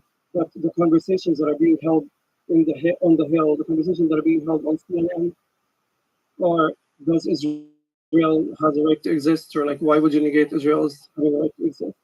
That's one. Now, of course, I just find it's ridiculous again, like that opposing a secular political movement that was explicitly colonialist, expansionist, exclusive, and racist through the words of its own authors is somehow, and also again opposing such a political movement that is quite young and quite recent is somehow equivalent to opposing a religion that is thousands and thousands of years old. But it is convenient, again, for Israeli politicians to frame us to oppose Zionism, a form of racism and bigotry, as anti-Semitic. But I can guarantee you Benjamin Netanyahu has no problem with anti-Semitism. This is the same man who has no problem getting on stage and shaking hands with Pastor John Hagee, doing webinars with Pastor John Hagee. For those who don't know, Pastor John Hagee is the founder of Christians United for Israel, who has said on multiple occasions that Hitler was a hunter who was sent to hunt the Jews, or who said on multiple occasions that Jewish people are going to perish in hell. All this is like verifiable by Google. And this is one of the Israeli regime's closest allies, right? So the Israeli regime does not have a problem with anti-Semites when it serves its interest. It has a problem. I mean, like if you look at evangelicals or like Christian Zionism at large, anti-Semitism lies at the heart of Christian Zionism. It's the idea that we want to drive all of the Jews outside of the United States so that Armageddon could happen or whatever. But this accusation has been a muzzle. It has been used as a muzzle to silence political opposition and to stifle political advocacy for the liberation of Palestine. And a lot of the time, people get caught up in denouncing it and justifying themselves and disclaimers and so on and so forth. But here's the point, that you're distracted from the focal point, that is, there is an ongoing colonialism happening where people every single day are killed. I cannot count. This morning, a kid was shot in Palestine. We cannot. It's embarrassing even for me that I don't even know the numbers here. But this muzzle has been effective, and I think the only righteous option is to oppose these labels, these fear campaigns that target us. I myself have been labeled an anti-Semite by the ADL, and I mean, like, if you want to talk about that surface level, people will say like, "Wow, the ADL, Anti-Defamation League, condemned you," but people do not look at the history of the Anti-Defamation League. Do not look at the present of the Anti-Defamation League. The fact that they are the largest non-governmental police training department in the country, where they train police in racial profiling and militarism. The fact that they have historically and continue to have engaged with surveillance on black liberation movement, on anti-apartheid South African activists, most recently in Charlottesville when white supremacists were marching and chanting anti-Semitic shit. The ADL advised local police departments to spy on the black organizer opposing the white supremacists. This is, again, all verifiable on the internet. Go to droptheadl.org. So the ADL does not alleviate the hate in the world, as it probably is designed to do. Yeah, it's the guys. I don't think the Apartheid Defense League is really the most progressive. That's what it stands for. Yeah, in case you didn't know, now you know. If we could just linger on this idea of anti-Semitism, there's quite a bit of anti-Muslim sentiment in the United States, especially after 9/11. I've spoken to people about that. There's also anti-Jewish, anti-Semitism sentiment in the United States, but also throughout human history. What do you make about this kind of fact of human nature that people seem to hate Jews throughout history, especially in the 20th century, especially with Nazi Germany? What are your, in general, thoughts about the hatred of the Jewish people? I mean, I think obviously wrong. I don't know. It's this idea that I even have to clarify what I think about anti-Semitism that doesn't fit. Right. Well, I think it's completely unfortunate and wrong that Jewish people have been persecuted across history. One of the criticisms, I think I read the ADL maybe criticism of you, is you tweeted a comparison between Israel and Hitler, and thereby diminishing the evil that is Hitler. What would you say to that?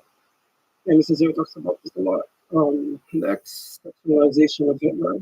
Hitler is a deplorable, I don't know, condemnable, rotten, racist, horrible human being that belongs in the depths of hell. Obviously, that goes without saying. But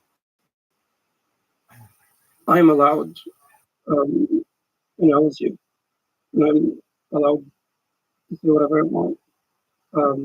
Now I don't necessarily think that such an analogy is a good strategy to have. But at the time, the context came in 2021 when soldiers and policemen and settlers were literally burning down our neighborhood. Again, verifiable by Google. And I tweeted, and I remember I tweeted something, I hope every single one of them dies. And to this day, like, just some kind of gotcha for me, as if I should have tweeted like, "Oh, there's the apple pie for every single soldier that's coming 3 out from my house."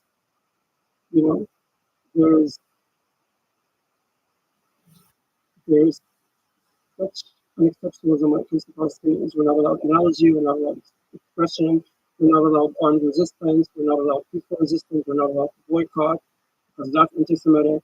We're not allowed to do anything. So what are we allowed? If I can't boycott, and that's against American law not to boycott. And if I can't pick up a rifle because that's against the law. And if I can't even tweet my frustration out, what am I allowed to do? And maybe Netanyahu can send me a manual. He's happy with it. So you've spoken about the taking of homes, the IDF killing civilians, killing children. Well, what about the violence going the other direction? Israelis being killed, in part by terrorist action. Well, it depends on how you define terrorism, right? Across history, one man's freedom fighter is another man's terrorist. I don't necessarily subscribe to the definition of terrorism. If a foreign army is in my neighborhood, which it's not supposed to be, and they're shooting live ammunition at my house, I'm allowed to do what I'm allowed to do.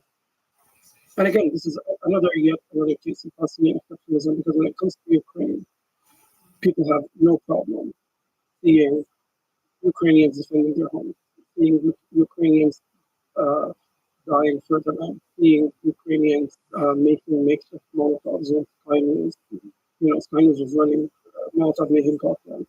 The New York Times ran an article interviewing a psychologist who said that hatred, I'm paraphrasing, but he said hatred for all Russians is actually a healthy outlet. The New York Post ran a headline championing quote-unquote heroic Ukrainian suicide bomber. These things we would not even dream of as Palestinians.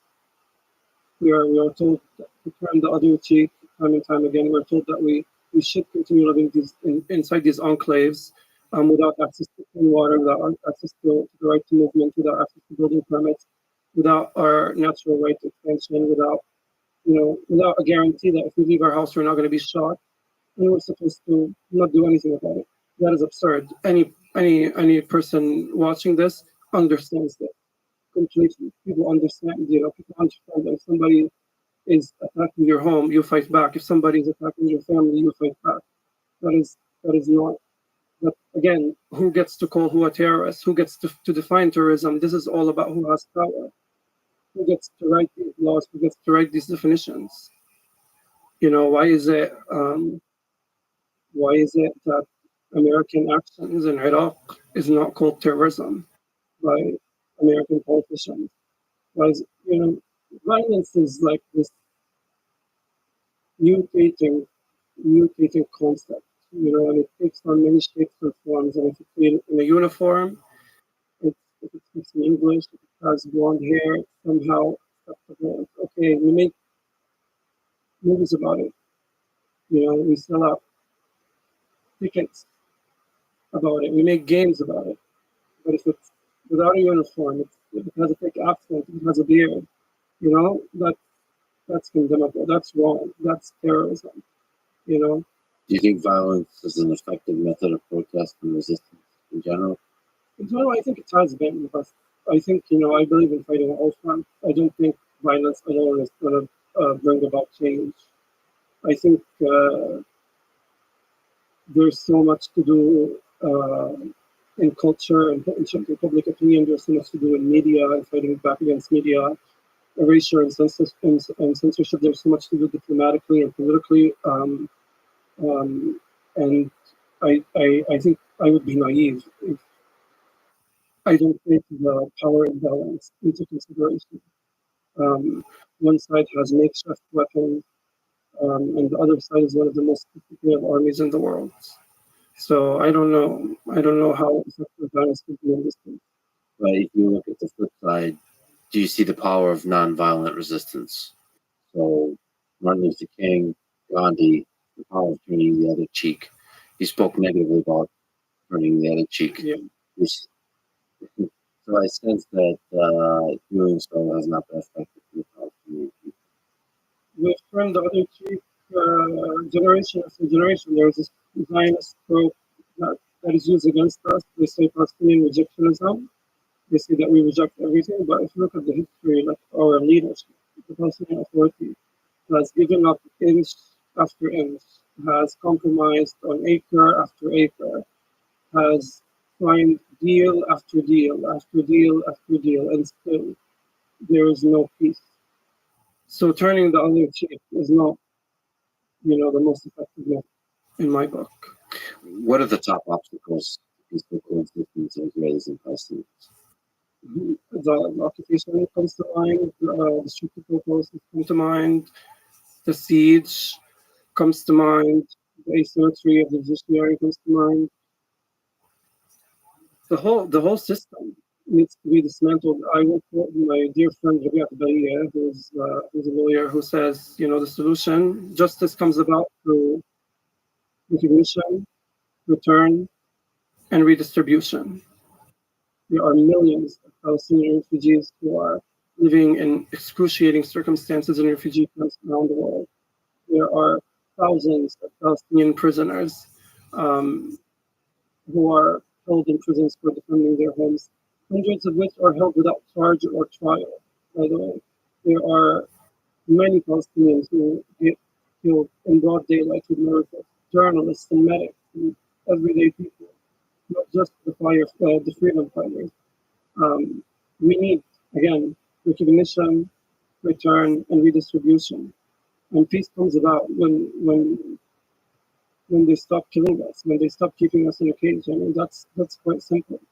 Can you describe recognition, redistribution, return, and redistribution? Return, right of return.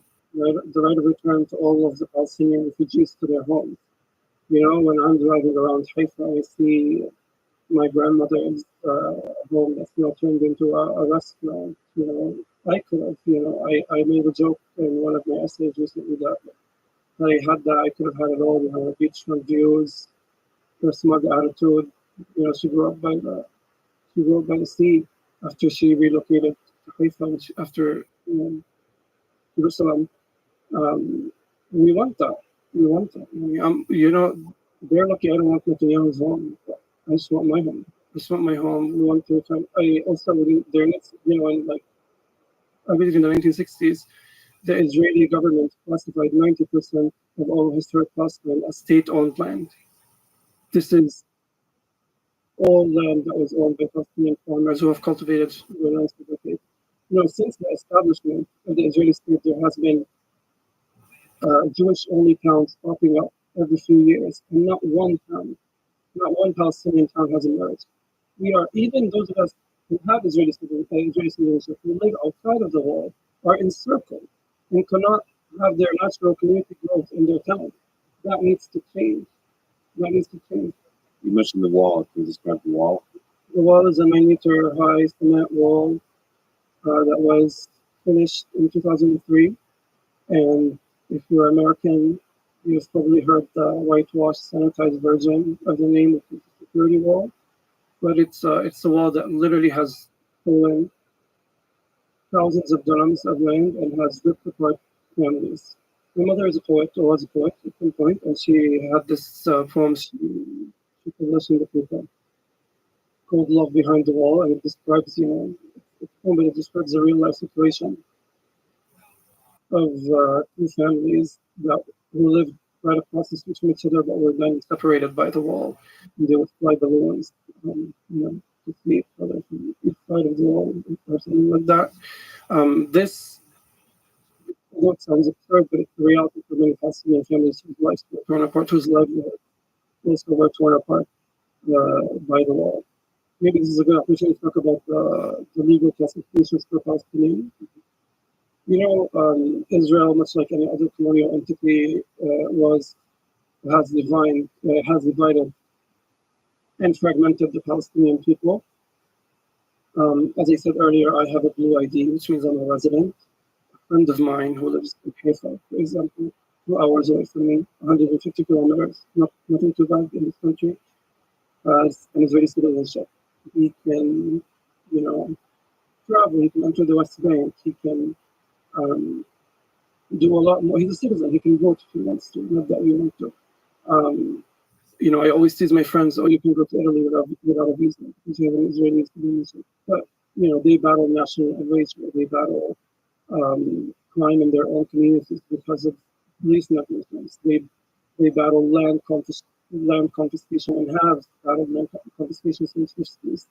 Whereas somebody with a green ID, somebody from the West Bank, cannot leave the West Bank, cannot go anywhere without a special permit, and lives behind these walls. And even within the West Bank, I think hilariously, George Bush described it as Swiss cheese because of the walls. Every 100 meters, there's a new settlement or there's a new military checkpoint. So even if you live behind the wall in the West Bank with your green ID, even though you're robbed of your right to movement, you still even can't move from town to town within the West Bank without encountering stellar violence or military violence while you're crossing the checkpoints and so on and so forth. And then the last category we have is people who live in Gaza.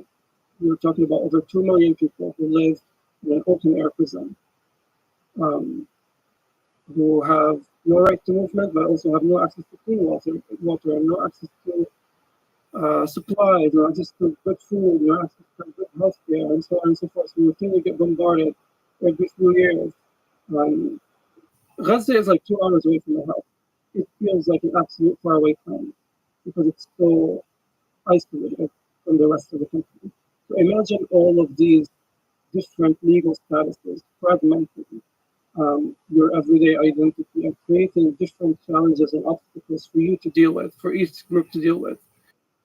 You know, it's amazing and impressive that despite these colonial barriers, the real cement ones and the barriers in the mind, despite all of these barriers, Palestinian people have maintained their national identity for 70 years. That is incredibly impressive, and it also sends a message that as long as we have a boot on our neck, we're going to continue fighting.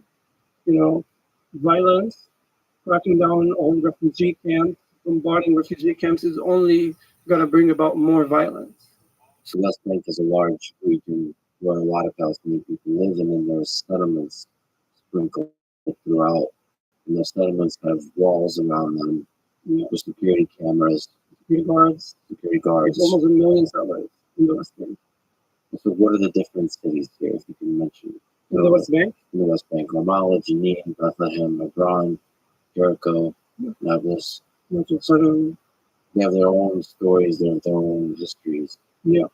And it's fascinating also how interconnected they are. You know, like a friend of mine, Mona Omari, recently did a documentary report on the day that Haifa fell during the Zionist invasion. The Haganah led the Palestinian residents of Haifa down to the city center. And as absurd as it sounds, those of them who stood on the right side of the street were forced into cars that took them multiple stops that would later become multiple refugee camps, the last of which was Jenin refugee camp. And those who stood on the left side of the street were forced to board boats that took them to Lebanon to become refugees there. Last month, we saw the Israeli army invade Jenin, in maybe the largest military invasion of Jenin since 2002. And they killed many people. They attacked medics and journalists in broad daylight on camera. They have destroyed infrastructure, and it was all very painful. But I think the most compelling aspect of the raid on Jenin was what followed. Israeli soldiers at night held their megaphones and instructed hundreds of Palestinians to flee their homes. And they told them, if you don't leave, if you don't have your hand up in the air, you will get shot. And they were forced to leave their homes in the camp and walk to God knows where. I can guarantee you, because the Nakba is not that old, I can guarantee you that some people who were marching away from their camps, who were chased away from their homes in the camp in Jenin, were some of the same people who were chased away from their homes in Haifa in the first place.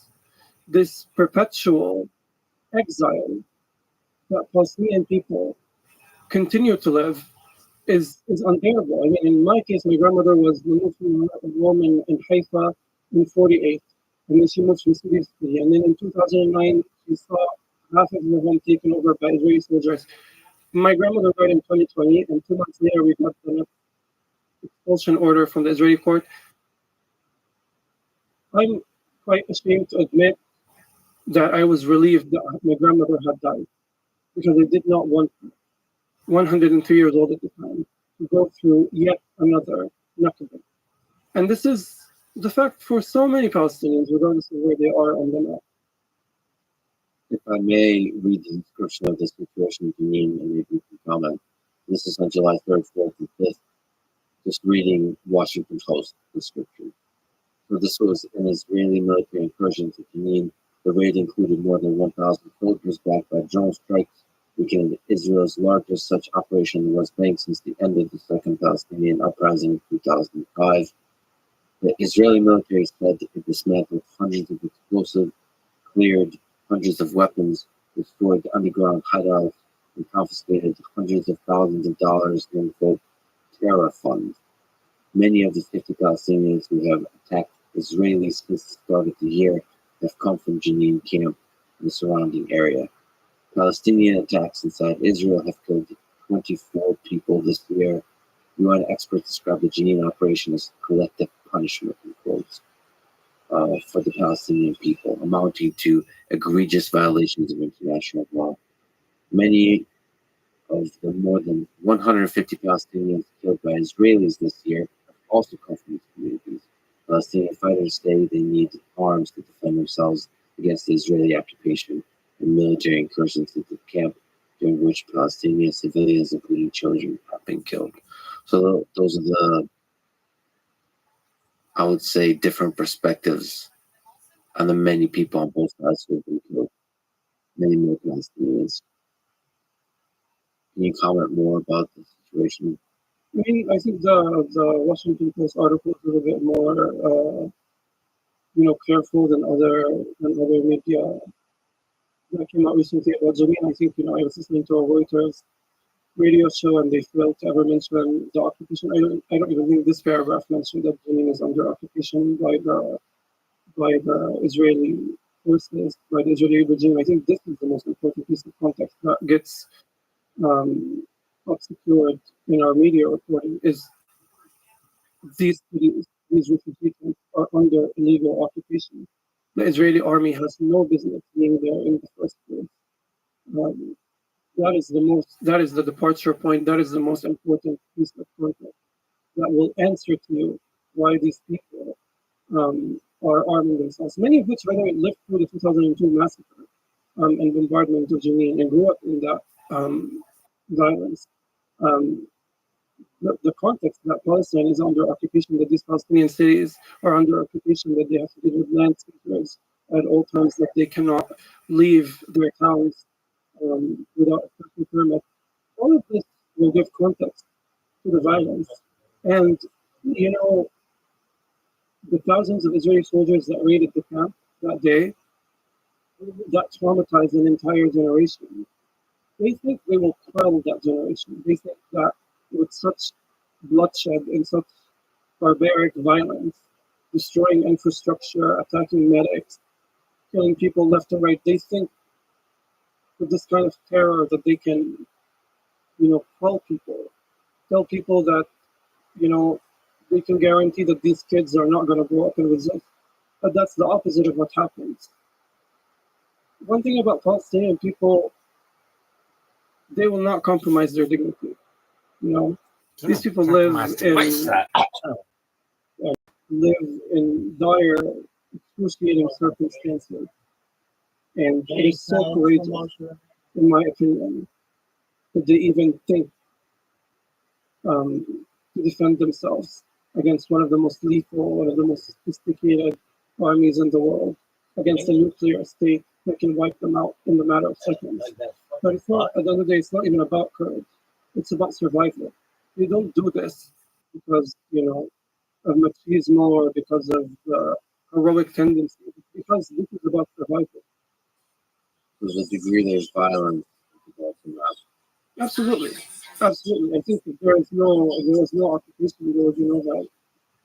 It's quite obvious. And again, people understand this. I mean, like we saw on Twitter in the recent month, all of these Israeli propaganda who had tweeted pictures of like little girls with guns in Ukraine and like women making bombs in Ukraine and young men carrying their rifles in Ukraine and praising them as heroes. Post very similar picture of the Palestinians, and calling them terrorists. It's glaring, the double standard. I don't even need to linger on. Well, the double standard is glaring, but I also think the glorification of violence is questionable. There's a balance to be struck, but Yeah, I mean, I don't think we should be glorifying violence at all. But I don't think we should be normalizing violence either. I think that's what it is. I'll tell you a story. I was interviewing a person whose brother was killed by the Israeli military during the Israeli raid in their village, and the person was so concerned about whether I was going to report that her brother allegedly had a Molotov cocktail in his hand. And I found it absolutely insane, absolutely absurd that we can just glance over the fact that there is, again, a foreign military in tanks with rifles and snipers invading the village at 4 a.m. in the morning, shooting live ammunition at people's houses, going to us. That we can just glance over. It's normal. We can just report on it. No problem. Nobody's going to bat an eyebrow. But the fact that potentially somebody might have picked up a Molotov cocktail to throw it at this invading army is where we draw the line. It says a lot. It says a lot about whose violence is normalized, is accepted, is institutionalized, is glorified even, right? When you walk around Tel Aviv and you see all of the flags plastered around the streets of the country, of the city, celebrating the battles that they had won, the massacres that they had enacted against the Palestinian people. But God forbid,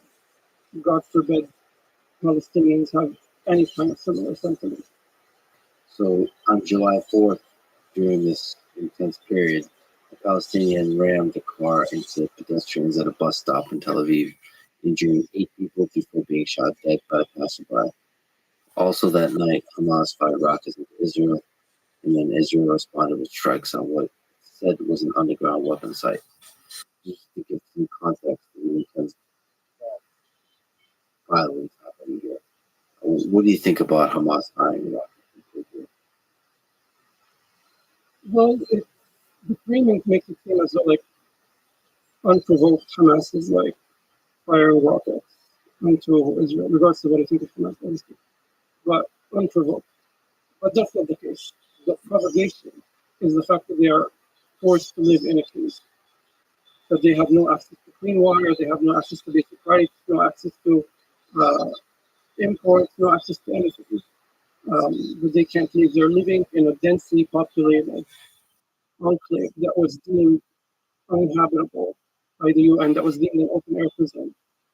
So the rockets, in any case, are retaliation for the siege. Let's start there. But again, this is just to prove my point. Violence begets violence. Palestinian people are not violent people. We are not violent people at the core. And I think, what serves this narrative is Islamophobia, is like xenophobia towards Arabs, which we don't have. Like, I don't have the luxury, to like write laws about. By the way, I'm quite, frustrated by this. I am preoccupied, and the Palestinian people are preoccupied with the material violence that we have to deal with on the day-to-day, the demolition, the bombings, the imprisonment. That's what we're distracted with and busy with. So we can't even talk about the racism, the casual racism against the anti-Palestinian racism, be it in the media, on social media, and diplomatic circles, but all of this racism that has gone unchecked, that has not been regulated for decades, allows for these threats to continue, in which Palestinians are promoted as these like barbaric terrorists. And the only way we could remedy that situation is by marketing them as these like defenseless victims. But the fact of the matter is not this simplistic. Palestinian people are human beings who should enjoy a full spectrum of humanity, which includes rage, which includes this day, which includes happiness and joy and laughter, it includes celebration, it includes all of these things, but we're not allowed this. But we are doing exactly what any people throughout history who have been oppressed, who have been colonized, who have been occupied, have done and continue to do, as we see in Ukraine, which is celebrated by mainstream media. I'm sorry to keep reiterating this point, but at this point, I am quite, exhausted by how exceptional Palestine and Palestinian resistance is, when the world tells me time and time again that it doesn't have a problem with violence, it just has a problem with who does that violence. Do you, in your mind, in the way you see this region, draw a distinction between the people in power versus the regular people? You mentioned the Palestinian people. Is there something you can comment on Hamas and the PLO? Do you see them as fundamentally different from the people? What does Hamas do well? Where do they fall short? I think governments, wherever globally, are different from people. No government is a true reflection of its people. I think, this is even true in the case of Arab countries that normalize with Israel. In many of the cases, they're unelected government. I think the Palestinian Authority continues to fail. I think there are subcontractors in the Israeli regime for the security coordination. And also, I'd like to use this as an opportunity to comment a little bit on the analogy thing, not to stray away from the question, but the Palestinian Authority 2 years ago killed an opposition activist named Nizar Banat.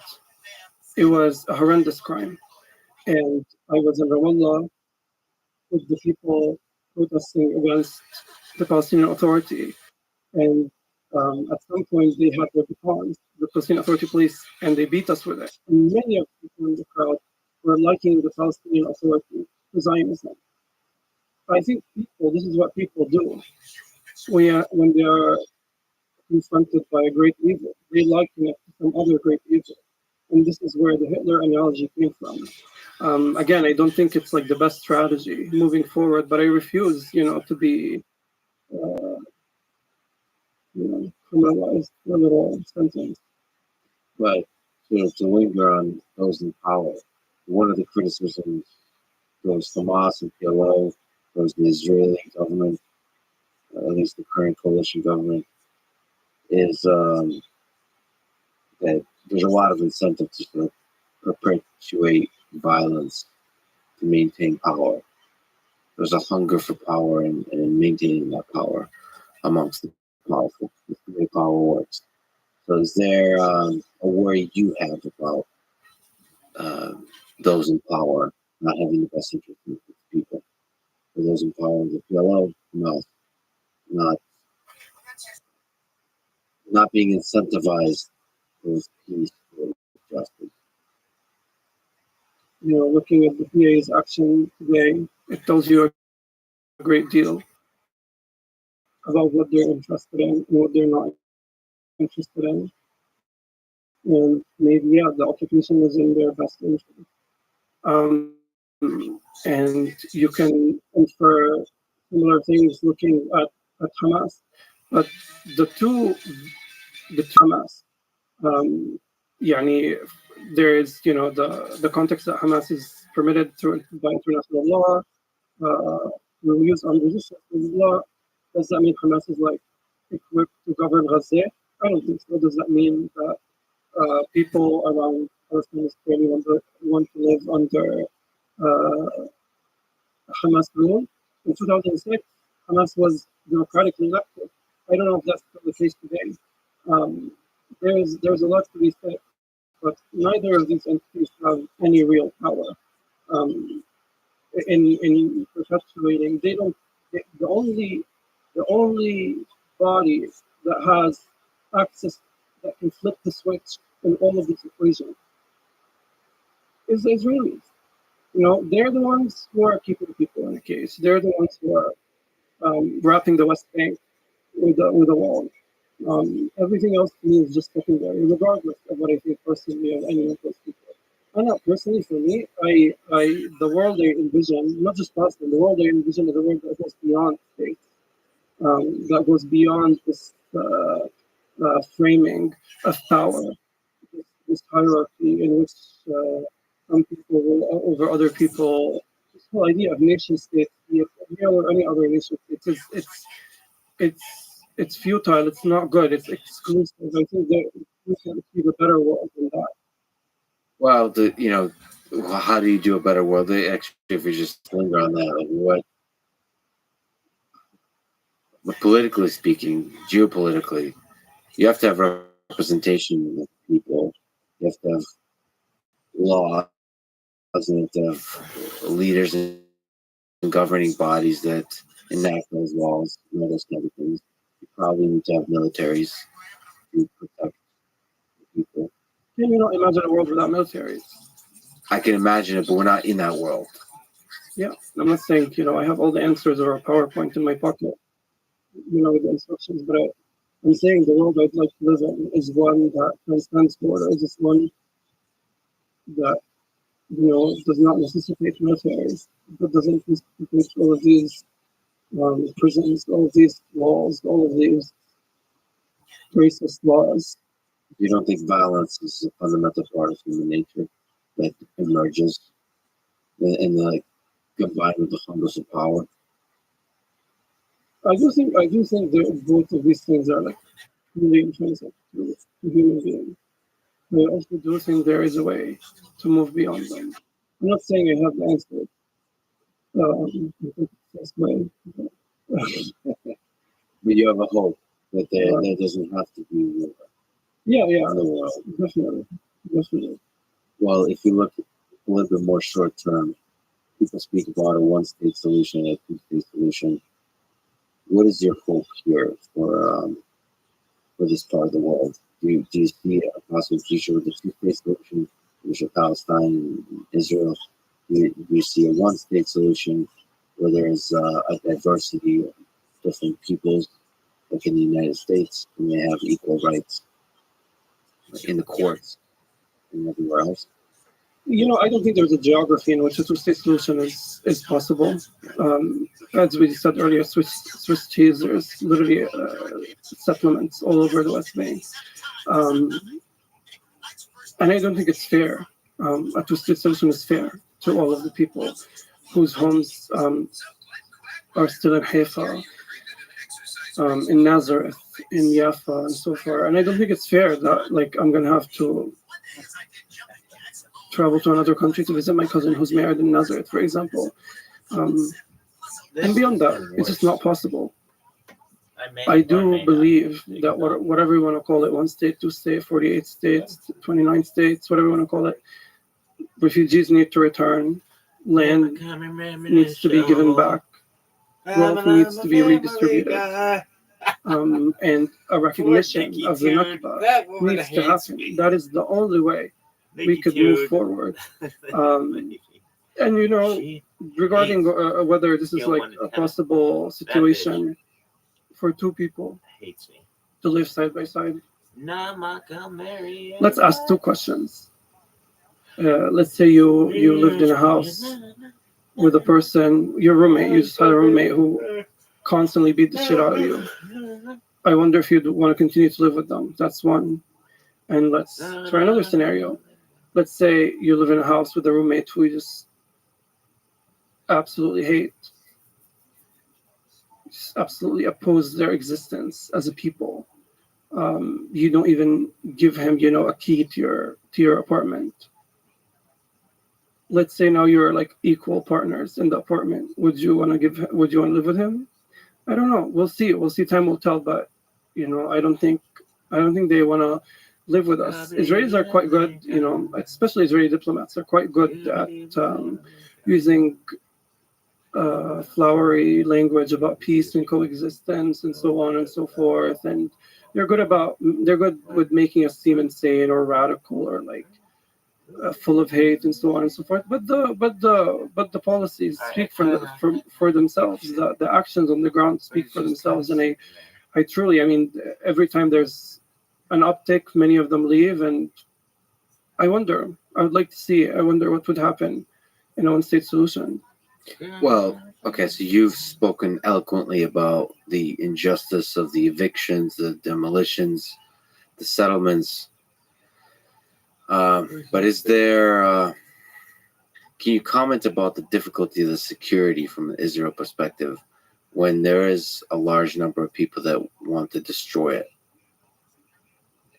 How does Israel exist peacefully? This one-state solution. I don't know, by not shooting, a journalist doing her job in the Jenin refugee camp, But by not killing a 14-year-old standing in his front yard. This whole talk about, security and security fence and the whole propaganda of the Israeli Defense Forces and this whole iron wall ideology in which somehow they're always defending themselves, even though they're, Netanyahu and the Israeli government continue to talk about an existential threat, about Iran being an existential threat, even though the Israeli government is the only body that holds nuclear weapons. This is worse than in the region. Guadalcanal. They're the most sophisticated army in the region, and yet they continue hiding behind their fingers and talking about an existential threat and talking about how they're insecure and so on and so forth. No way. I came here on the bus. No. I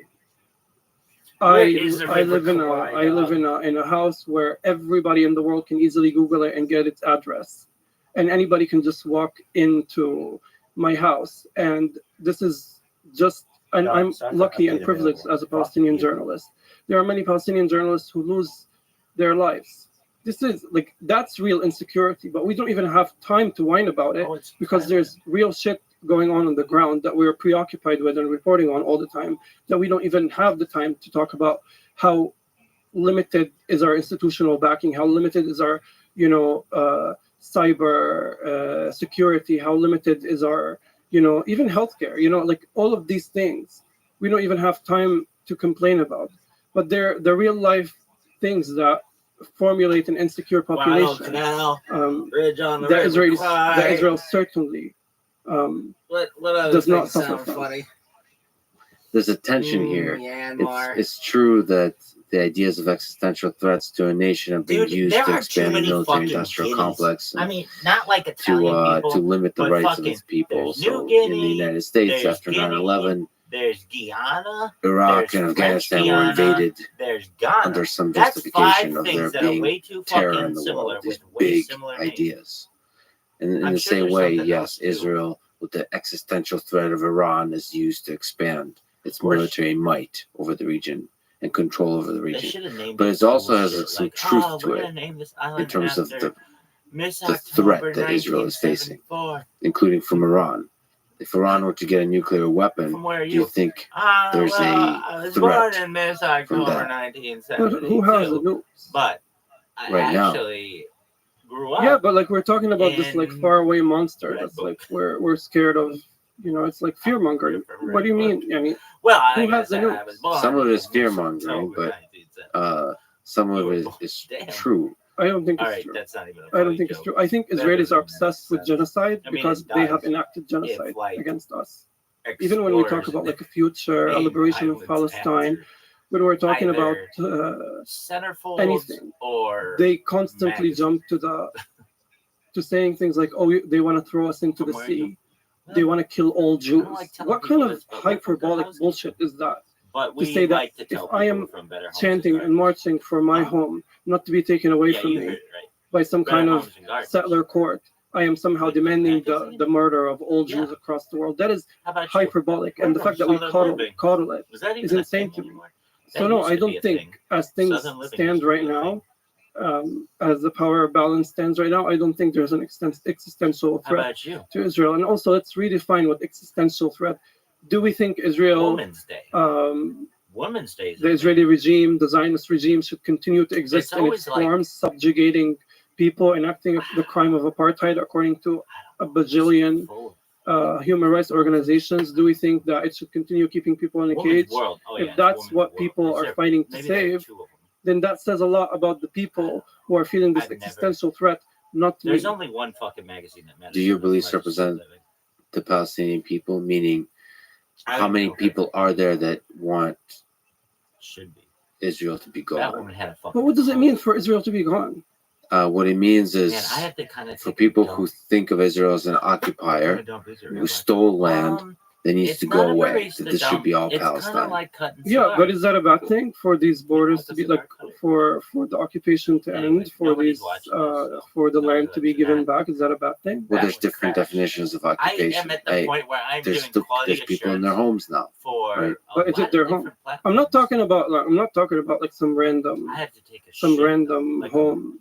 But there Well, I don't are know if it's a major league many shit, many but many it's many definitely many double many A. many many many many many many Israelis On the who Bristol drink their stool coffee scale. every morning Well, it doesn't from really living get rooms into that are the not theirs. size. It just goes into consistency. That are I not feel theirs like- that were I don't taken know. Maybe we should use just the a few decades baseball ago. Yeah, to be like, oh, I where got a like the major league owners, the rightful seven owners of going these homes on are still here. lingering Is that in refugee is that camps, like are still watery, dreaming of or return. is that like There are homes chunky? on the land of Israel that you wouldn't I classify as got a stolen. major league seven going on? I mean, there's okay, dude, we like need to if change it your wasn't Bristol stolen, stool like if it scale was to built, just be but is the 0 to land 10. stolen? Everything's got to Right? be Is 0 to the 10. but And if all of everything this goes again, 0 to 10, then I will try start not to saying like 10 fall to into 10. this because it Because just like it feels I so guess abstract 0 is like and far away, and 2 and syllables. this is not 10 how to 10. liberation is gonna look All like right, whatsoever. And I'm not so like what's I'm a not Z? fixated on Is that ethnic really cleansing. watery? That is not. I I'm think not so. And obsessed then with ethnic 10 is cleansing. just like a I'm block. obsessed with ending the ethnic cleansing And then you campaign got that you has got been single that has A, been you visited got double upon me and my family and my you got community for triple A, and then you 7+ got the major leagues. decades. That's what I'm obsessed with. I took a All of major this league other 10. stuff about what happens to What the is that? settlers and like It's almost like giving birth, girls. you know All we right. want to kill all Jews and A all lot of of this. I think times it's when I'm bullshit and I think it's ridiculous and I think perhaps BMing know allegedly. fixating on it about, is like man, distracting it's from not the a focal try. point. There needs to be an end to all How of the do they injustices, to all describe of the atrocities. childbirth to you, Rabbi? You know, like a little boy from pushing Jerusalem a should be able to softball go through the jog tip around of the your city penis, without fearing which getting is shot. just like the That's like the worst. simplest thing Anyway, we're asking for here, and we want our land back. And those things of all do the not mean things that I've actually at ever all seen. the ethnic cleansing of another I mean, people. I've seen some really bad stuff. Well, but that The worst. we I've should seen be beheadings precise here. allegedly, So and a little boy I've being never able seen to a run movie, around but that'd Jerusalem, be tight if that's somebody's a great vision. Not just like, they got the one safely, guy in front, but without they're like, that's to racism. America. Yeah. without Boom. hate. And then they're like, we got That's one a guy just beautiful like, no, vision, sew that yes. motherfucker back But on. people in West Jerusalem, Hilarious. people in Tel Aviv Alright, that are This is homeless, the worst.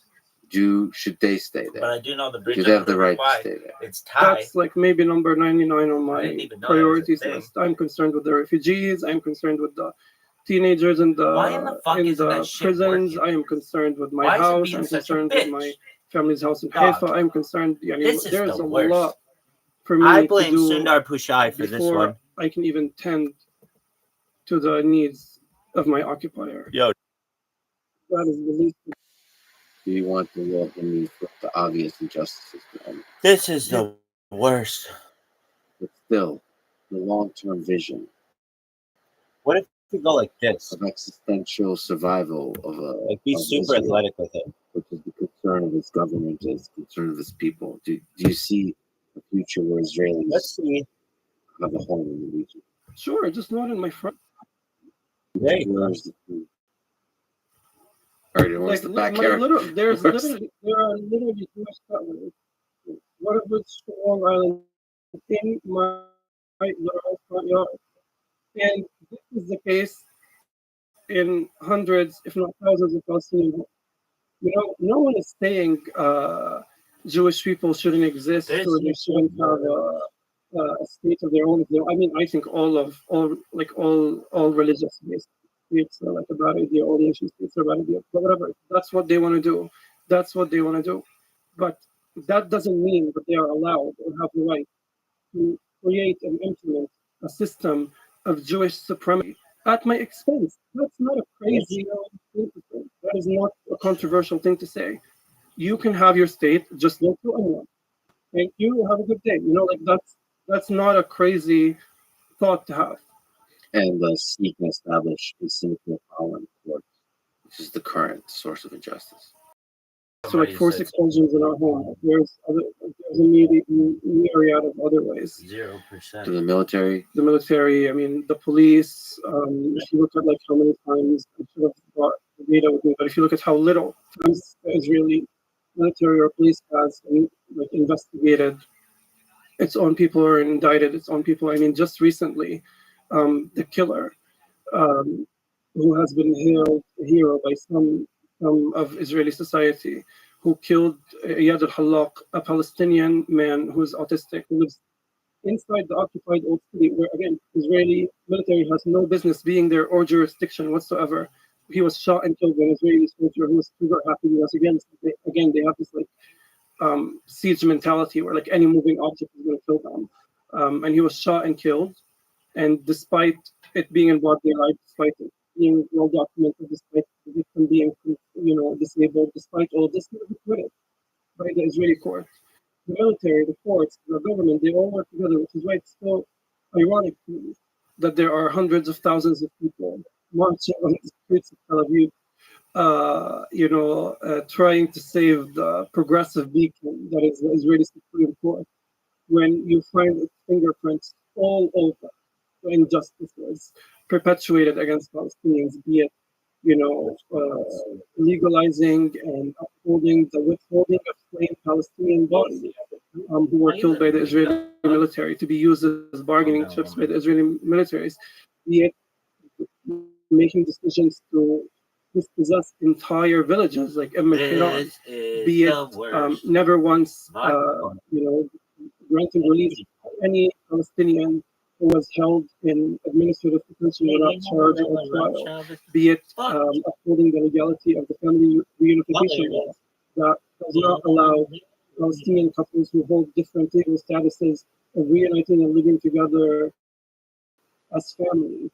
I mean, those are just some of the few things I can think of about the Israeli Supreme Court.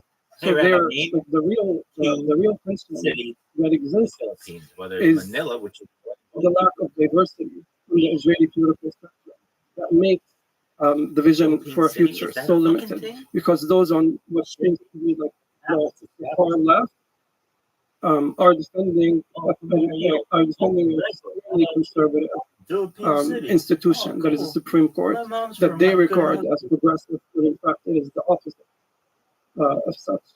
So what do we do? How can we talk? How can we have peace with people who are chanting to save, the very body that is displacing us? It's ridiculous. What's your vision? Let's just take it as a microcosm of Jerusalem. What's your vision of what Jerusalem looks like with a peaceful coexistence of people? We finally found it.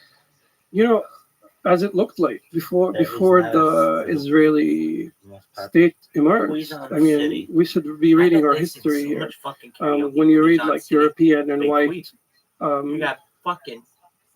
historians, they'll tell you like Palestine was barren. Many of them would say like it was even without a people. There were nobody was there, or like some of them will say we were uncivilized. But the fact of the matter is, Palestine, Jerusalem particularly, had a diversity of religion.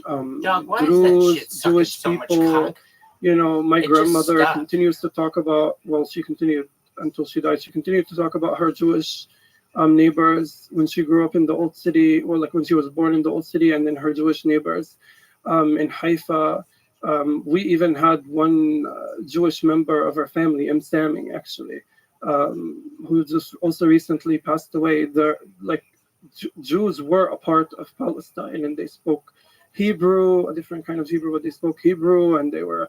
People really need to read the 100 Years' War on Palestine. It's really an excellent synopsis of the history. Worst. But this whole idea that this is like some kind of war between two religions. Rabbi, what are you doing? Not Rabbi Jackson, the blue-eyed Jew. What are you doing? A bunch of, frankly, European settlers with a certain political secular ideology came and relocated here and turned it into a religious conflict between people who have lived harmoniously together for decades before that.